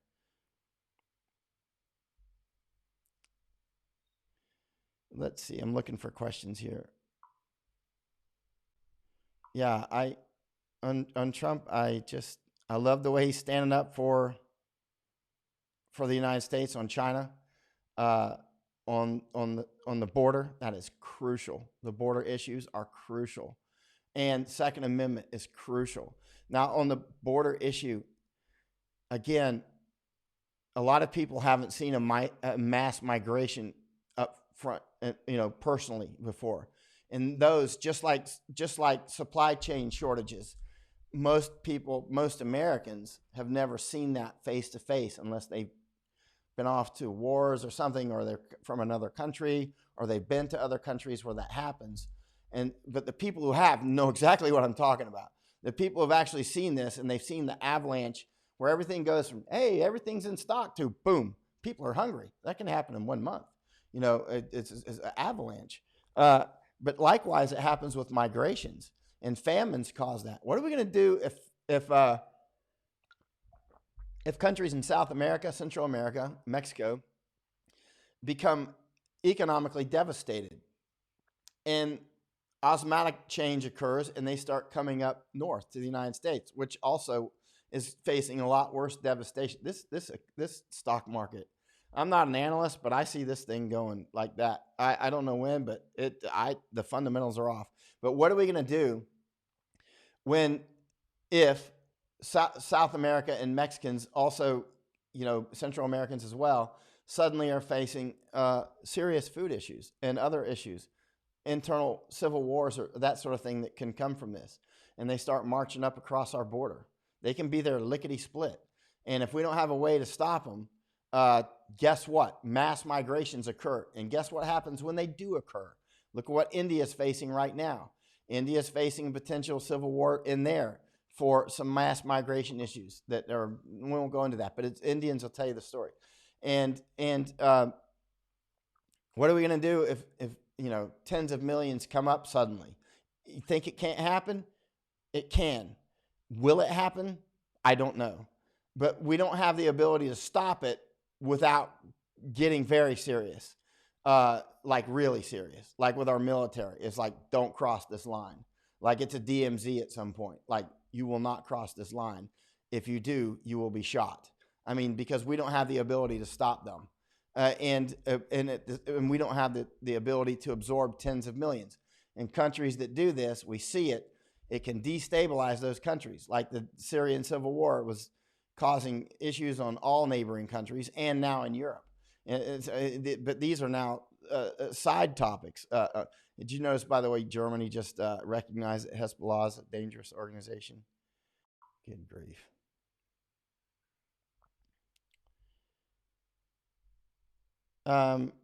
Trop Waxer saying, what do you think about the states hiring tracers so they can see who you associate with?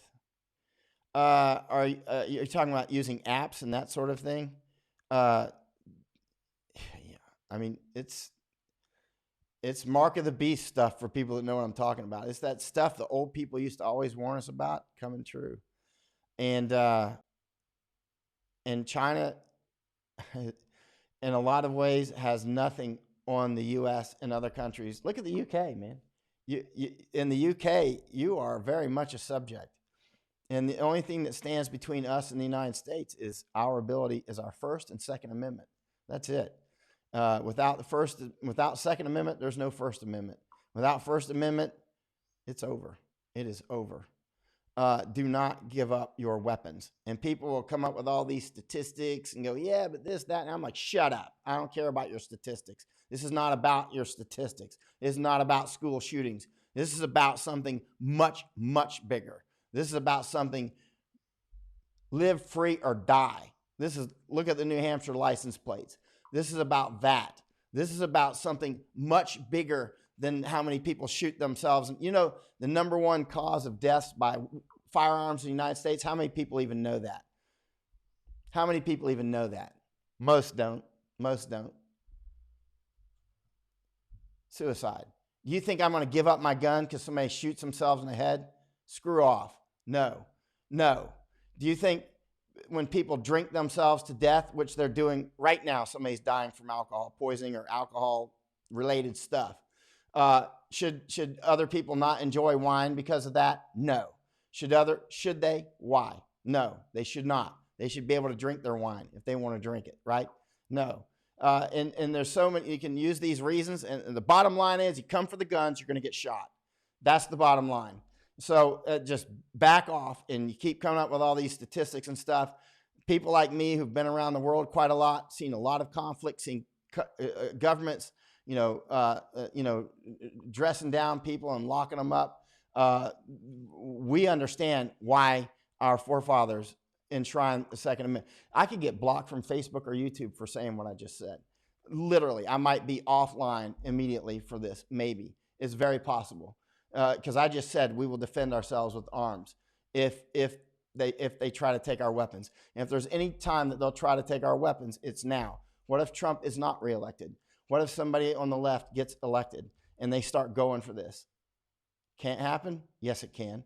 Trump could catch the virus tomorrow. Trump could be dead in a week or 2 months or a month. Now they finally got, controls around him. But he can still catch it. He can still get him somehow.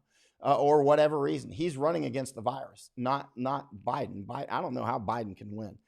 There's still people that support him because they're just, I don't know what's wrong with them.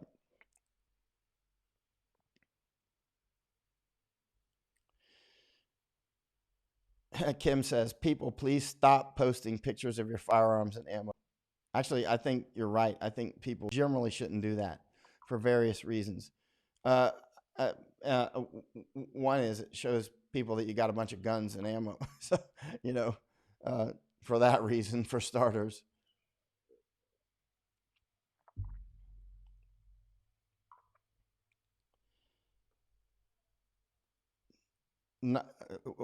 Not this name taking heroin. You talking about outlawing heroin? That's an argument I've worked through in my head when I was probably a teenager.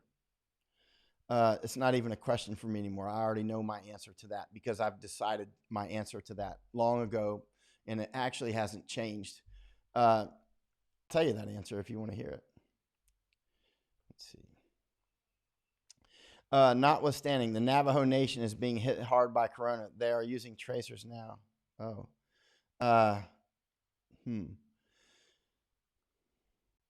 Contact trackers. There's a lot of. I hope the Navajos are not getting hit too hard, but I have a feeling that that a lot of cultures within the United States will get hit hard, and armed patriots to the border ASAP. At some point, maybe it may have to be. I would hate for it to get to that. Ed Silo says, Biden, the cause of his cognitive decline doesn't matter. Just let him speak in public without teleprompter. That should see him. I agree. The actual cause is not relevant on our strategic issues. It's relevant to him and his family. But it's not relevant to the fact that he's unfit to even probably drive a car, literally. And there's people that want to put him in charge of our military and nuclear weapons. That is just, can't make up this type of thing.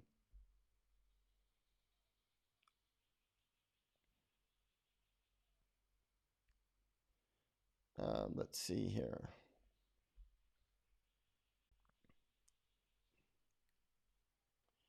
I need to look at Rubio more on borders. I'll look at him more closely if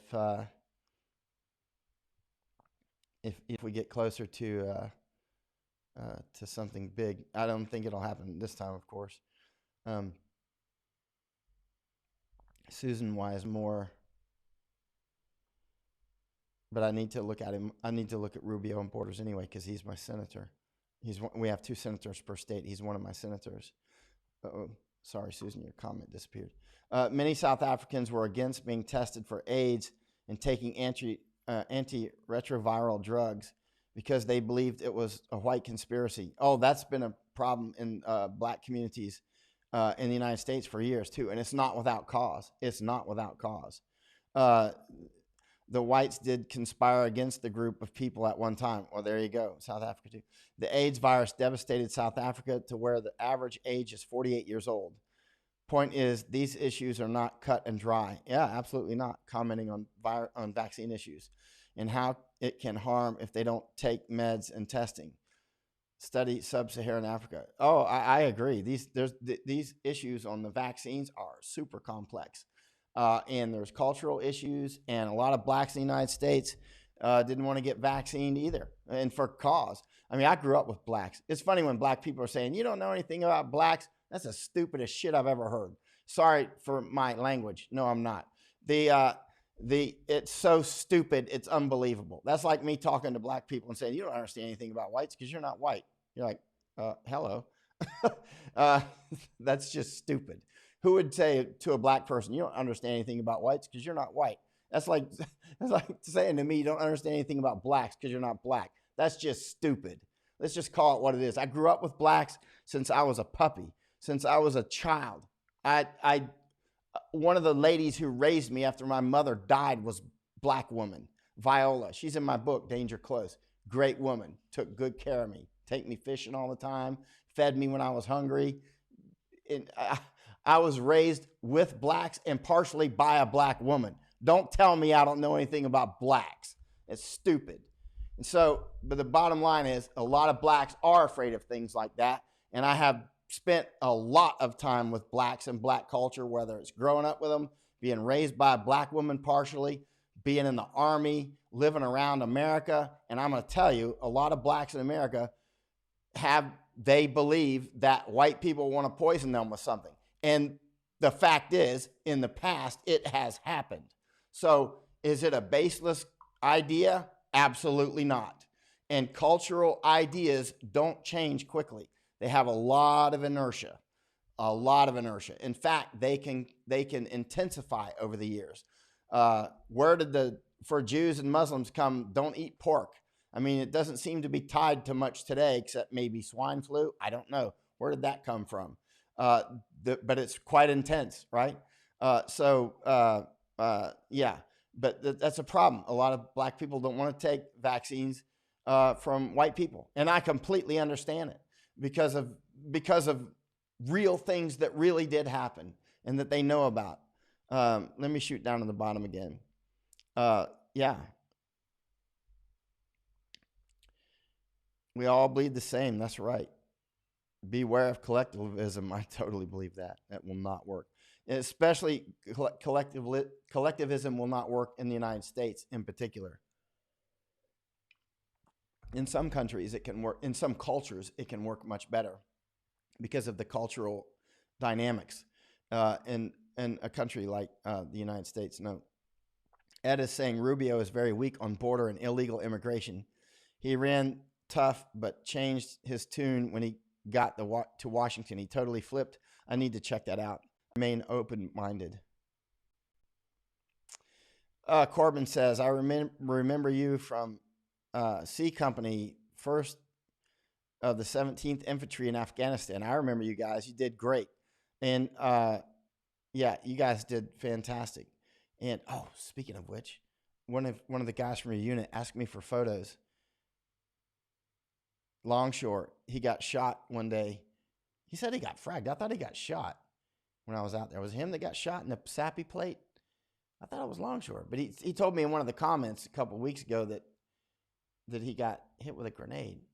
I don't remember that. I thought Longshore got... No. I remember. Longshore was rescuing that child from the fire. Remember we got into that firefight and then the hay caught on fire? You're 117. You might have been in that firefight.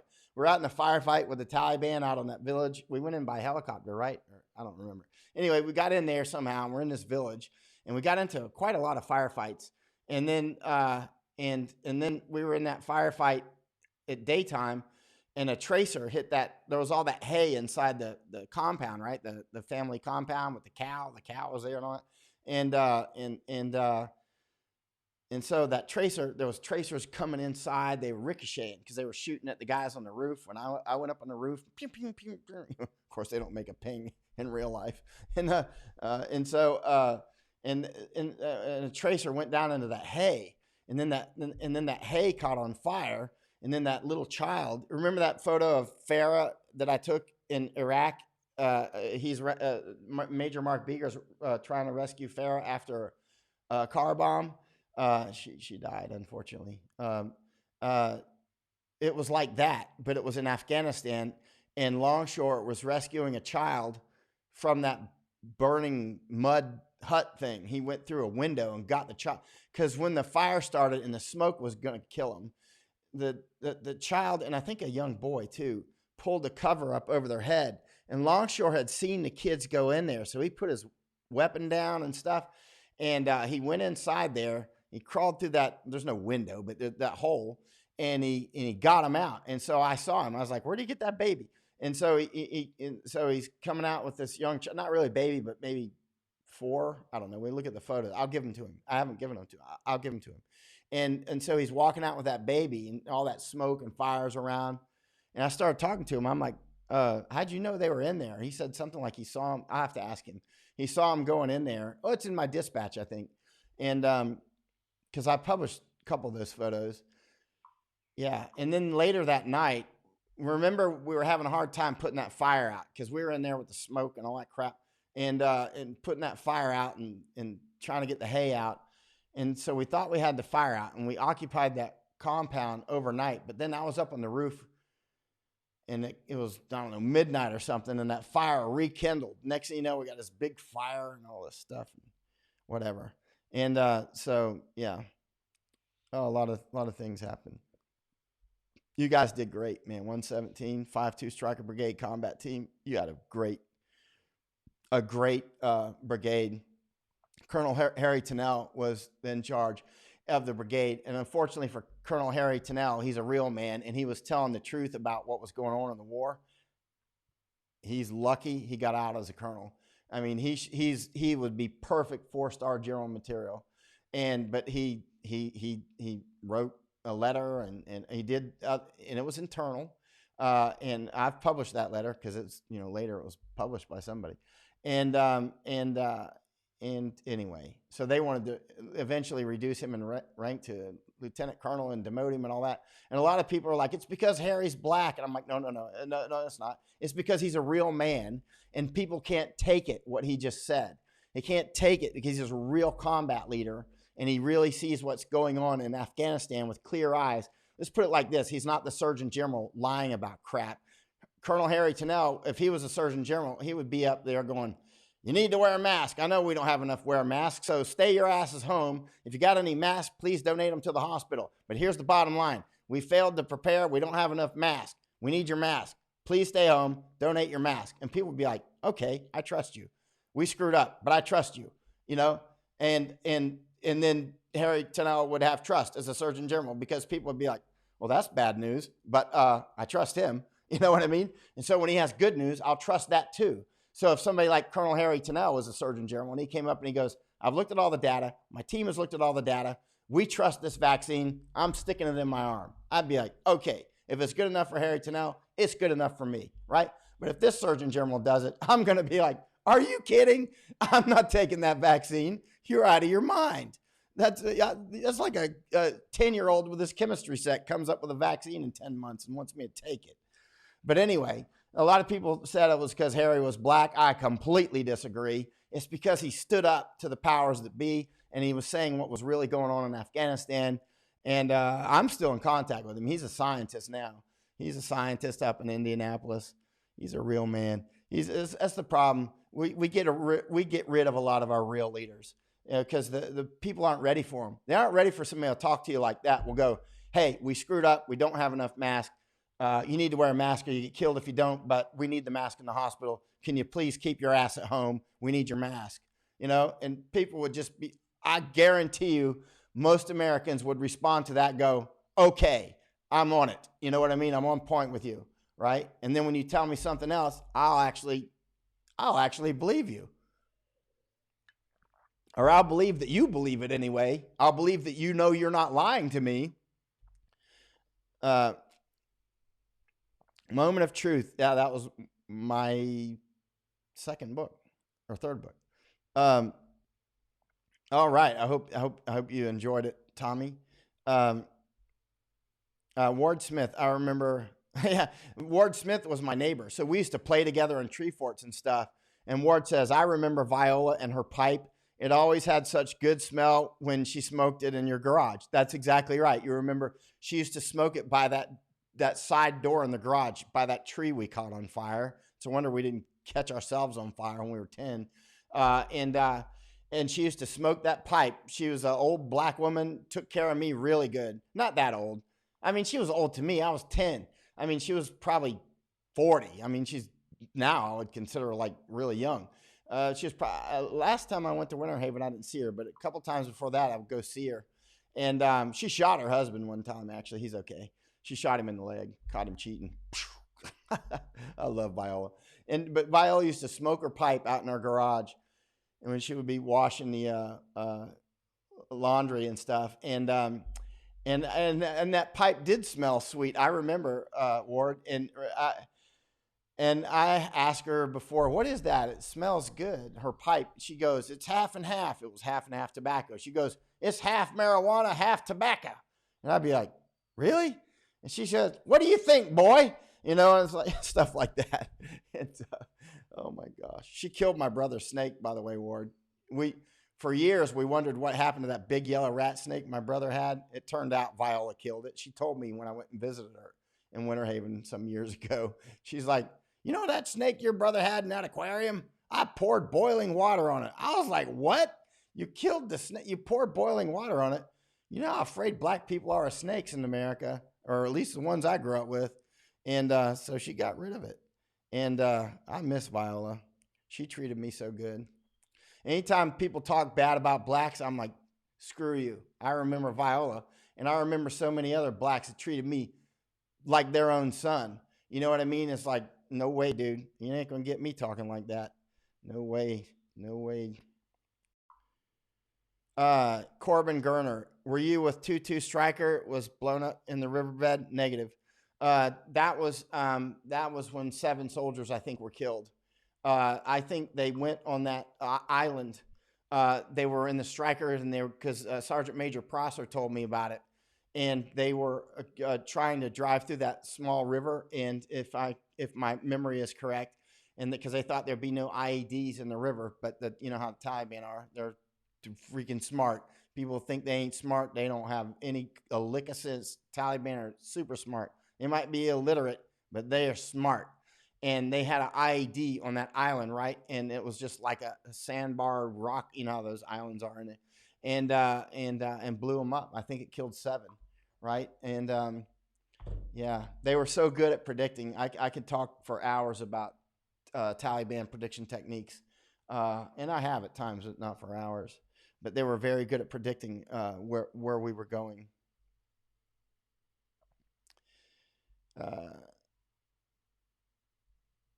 Good. Putt Jumpman says there are masks now available in the United States. Just ordered 6 of them. Good. Corbin says, Elo Tennell, the guy from Allstate commercials. I don't know. He could be. I mean, I would trust him, but he wouldn't do commercials like that. He's a smart dude, man. That guy, Harry Tennell, he's exceptionally intelligent. And, you know, he got shot in Iraq, right? Got shot bad, man. And so he survived. He told me about it, and others told me about it too that were there. It was like, got shot in the leg really bad. You know, leg shots kill people all the time. And snapped his bone in half. Same thing happened to Eric Carilla, and those are good friends. When Harry Tennell was in the hospital after getting shot in Iraq, he said the very first person to visit him was Eric Carilla. I love Eric Carilla. I love Harry Tennell. Those are real commanders right there. They're straight up, man. They're killers. And they are super smart, and they'll just say stuff that you don't necessarily want to hear. And but that's what you need from combat leaders, right? You don't need these wash rags, as Germans would call them, Waschlappen. You need men and women that are strong. And so Harry got shot in the leg, just like Eric did. They both got in Iraq, and both of them got very badly wounded. Both of them nearly died. Both of them continued with the firefights, and then Harry went back, and some football team. Who was it? The Vikings? Who's the football team up in Indiana? That football. He said they helped him out, man. That football team was helping him rehabilitate. Like, let them use his gym, let them use their resources. That's how much they supported our veterans. Who is that football team? I need to give them kudos. And I mean, they deserve huge credit for that, for helping Harry return to combat. And a great benefit Harry was to soldiers' lives. I'm quite certain that a lot of people in 5-2 are alive today because Harry knew how to fight better. And you know, Washington Post and all those cut Harry down and all this crap. I was out with the 5-2 for quite. That's the only unit that I did that much with that I didn't see any combat myself, which was stunning. I can't believe all the missions I went on with you guys, I never saw any combat. That was just straight up weird because we were out in Taliban Central. I would have expected at least, 10 firefights a week, and the level of missions I did so many missions with you guys and never got into any firefights. That's how well you were doing when I was there. And then those knuckleheads got charged with the war crimes. And then that Michael Hastings idiot, the Rolling Stone guy that got McChrystal fired, he accused me of covering up war crimes in 5-2. He's a liar. He's dead now, so I'm not going to sue him. But anyway, I didn't sue him because I was still in the war. But I didn't, there's a few guys did commit war crimes, but you guys discovered it. And Harry Tennell is the one that launched the investigation. It was he that did. It was like 5,000 people or something like that in the brigade. Tell me, in combat, they're distributed all over the place. And they were in Kandahar, they were in Helmand, they were in Uruzgan too, right? And they were out in oh, good Lord, that other province next to Pakistan where I was out all the time. Don't remember the name. I need some sleep.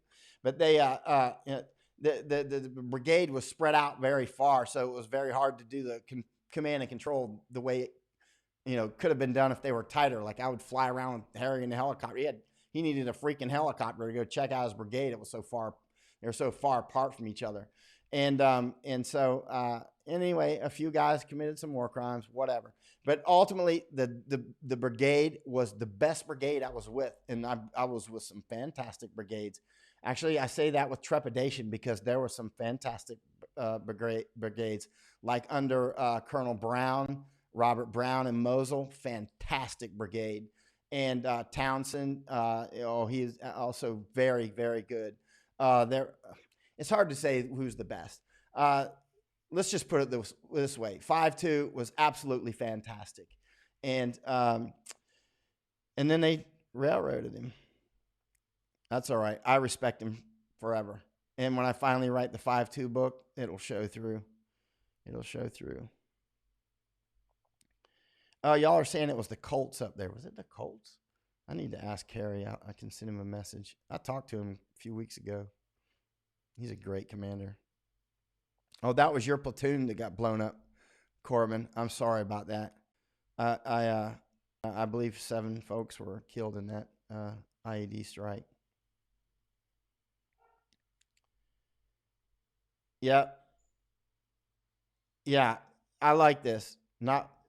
Honesty is the best policy. Yes, and be a palm tree. Exactly.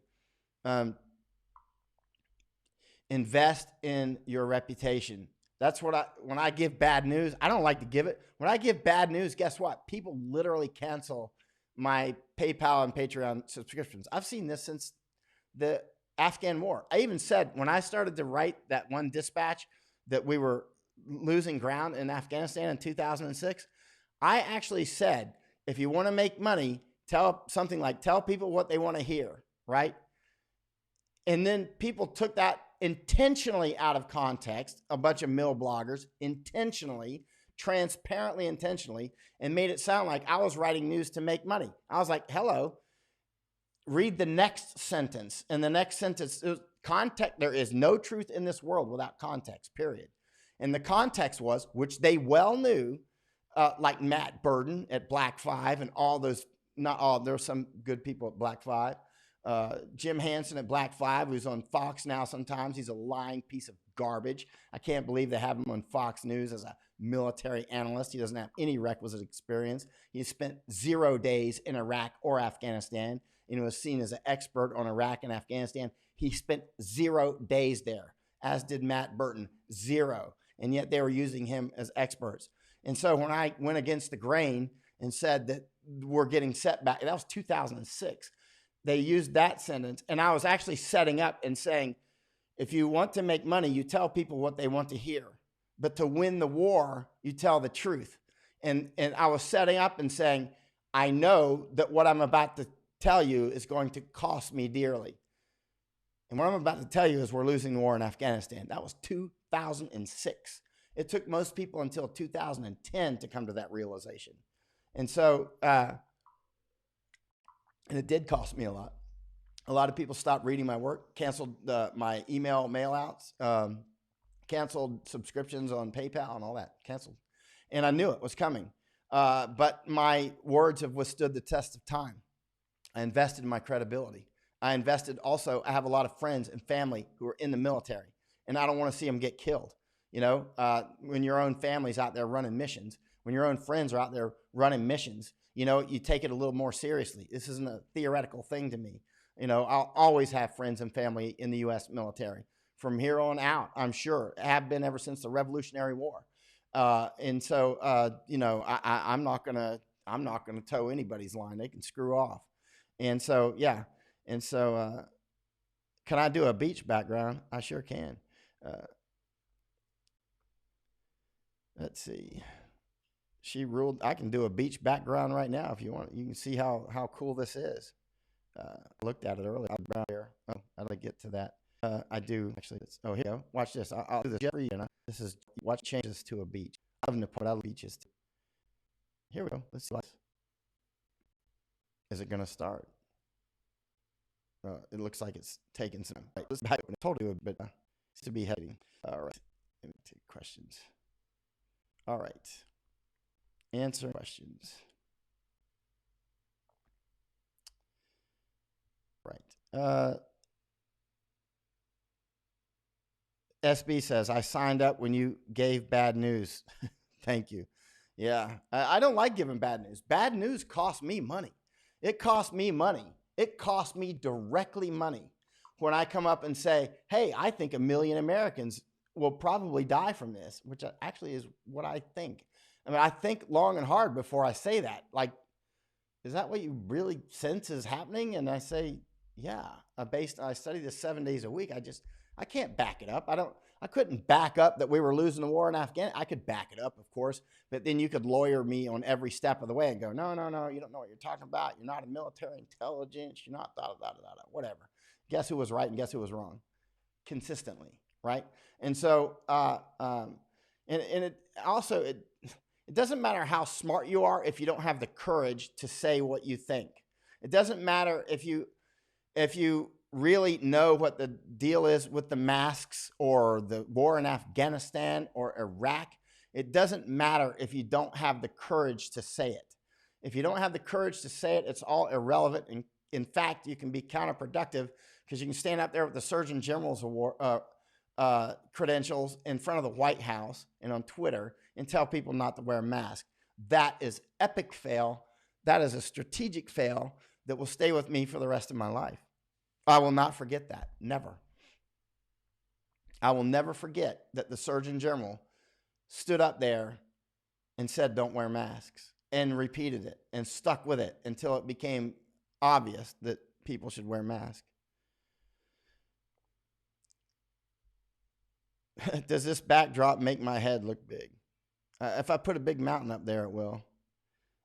No, that was not Mount Everest in the back. That was Amadablam. It's near Mount Everest. But Mount Everest is about 29,029 feet, right? And this one is about, or it's gone now, but Amadablam's about 22,300 feet, I think.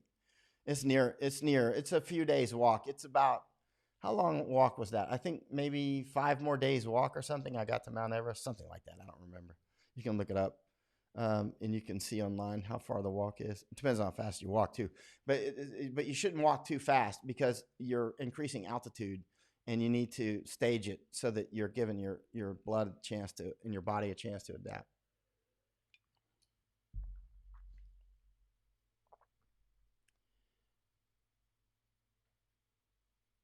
All right.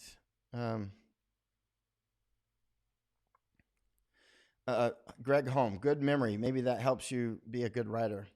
If I got enough sleep, I have a very good memory. Actually, it's interesting. One day I was talking with Eric Carilla and Rob Prosser about why my memory was so good about things I wrote in in Iraq. And I think they were like, is he recording all this? Which I wasn't actually, because I won't record unless I tell them. Like, hey, every time I would turn on a recorder, I would tell the soldiers, like, I'm turning this on. I'm recording now. If you don't want it on, tell me. Remember, it's on. I'm not going to keep reminding you because I'm going to forget too. But I'm recording right now, right? But I wasn't recording anything that I recall with Deuce 4. Never. I don't think I even had a recorder. But one thing that helps me remember a lot, and it's one of the reasons I started taking huge amounts of photos. There's many reasons I started. One, I just love photography, but also it's a quick note. And when I take a photo, it makes me stop. It makes me stop and think about and focus. And when you focus, and you take it in, you know, I have to concentrate on this scene. And when I concentrate, it helps me remember it better. So I take a lot of photo, and then when I look at the photo, it like reconstitutes that memory, right? And so they were like, "How is your memory so good?" And I was like, "I don't know, really. I think it's from taking lots of photos, actually. And my memory is actually quite good anyway. Not all the time. If I don't get enough sleep, I'll forget stuff.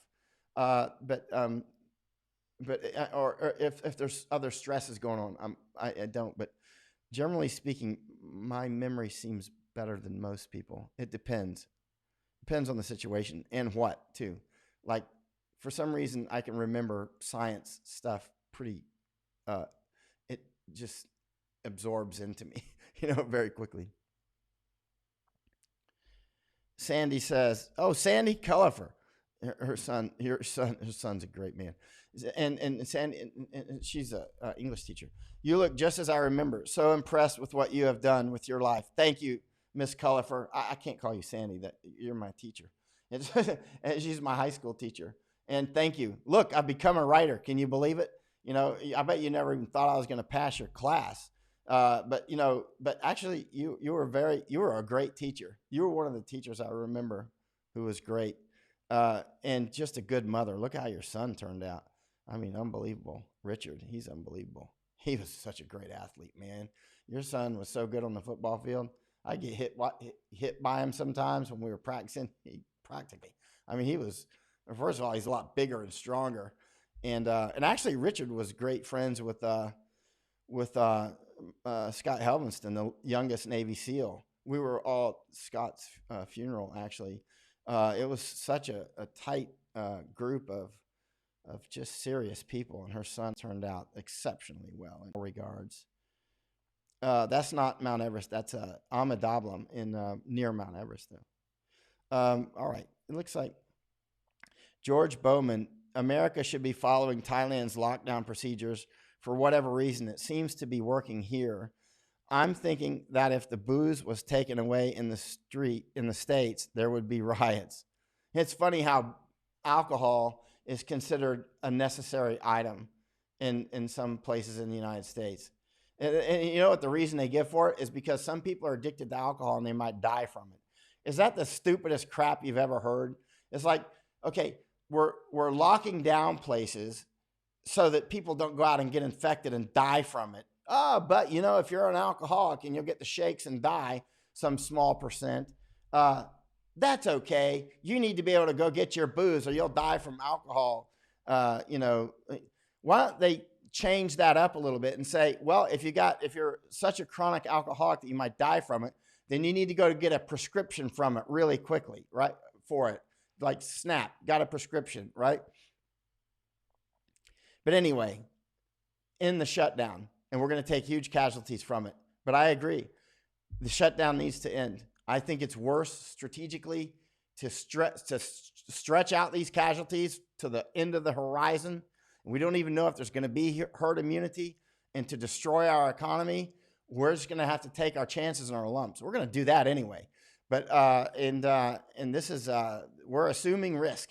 You know, when you go into combat missions and you're going into planning, often the commander will say, you know, here's this detailed plan, and they'll plan for a lot of things, medevac, you know, command and signal, all these things. It's a, you know, list, and then at some point, you know, okay, here is some severe risk. How do you mitigate that? And at some point, you're like, and the commander will say, here we're going to assume risk, because you know you can't You can't end all risk. You're just going to have to take it, and you're going to take some casualties. You know, like Tutu, our friend was just on earlier, who was on this mission where 7 people were killed in a striker. There was so many IED strikes in Afghanistan and Iraq, and that. I mean, at some point, it's war. You assume risk, and you take casualties. Period. And then you continue mission, right? And so, and that's what we're going to have to do with this. We're going to take a lot of casualties. That is my intuitive sense at this point, that by the end of May and certainly into June, our casualties are going to go way up from 2,400 a day. I think they're going to be way over 3,000 a day sometime in June. I think way above. We'll see. Maybe some magic pill will come around. Maybe the magic hot weather will slow them down. I don't know. I don't know. Intuitively, I think it's going to get a lot worse by June. If not, then by winter, I think it's going to be pretty serious, and everything we've done so far is going to be a warm-up. And you've seen how correct my intuition has been since the wars, through the wars, various things all over the place. And because I study like crazy. And I think before I talk. Torp says pot is essential in Oregon.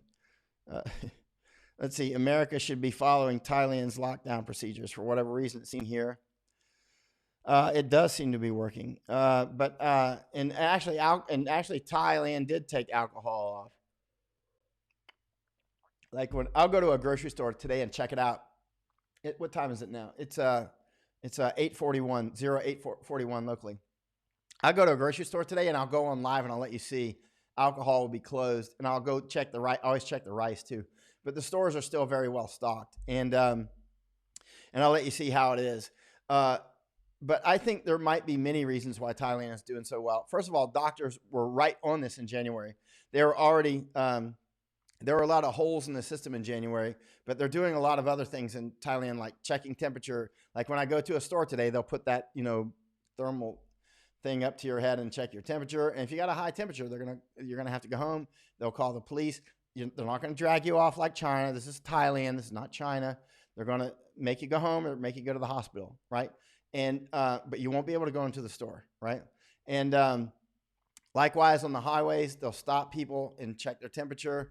And again, if you got a temperature, you're gonna have to go home or you're gonna have to go to the hospital. You're not gonna go to prison. They're not gonna drag you off and throw you in an incinerator like they may have done in China. But they're doing serious controls, and they shut down alcohol sales, which I think smart idea actually. Even though they know it's cutting down their tax base. And what do people do when they get a bunch of friends get drunk together? They start talking in each other's faces, spitting around, and But there we go. But Thailand has a lot of other habits too, which I think are helpful. For instance, they Y instead of shaking hands. They wear masks in Thailand. Does it have something to do with the sunlight? I don't know, because Thailand is pretty warm, like Florida. The weather here in Chiang Mai, where I'm at, is almost exactly like Winter Haven, Florida. Okay, let me go ahead and shut this off. Thank you, everybody who supported my work. I really appreciate it. And I'm gonna shut off, and I'll go live later on from grocery stores, and I'll go over to the airport as well, so you can see what's going on there. And thanks for everybody that's hit my Patreon and PayPal and Venmo and checks in the mail and those other ways. Bank of America, really appreciate it, and I greatly need it. Mike out.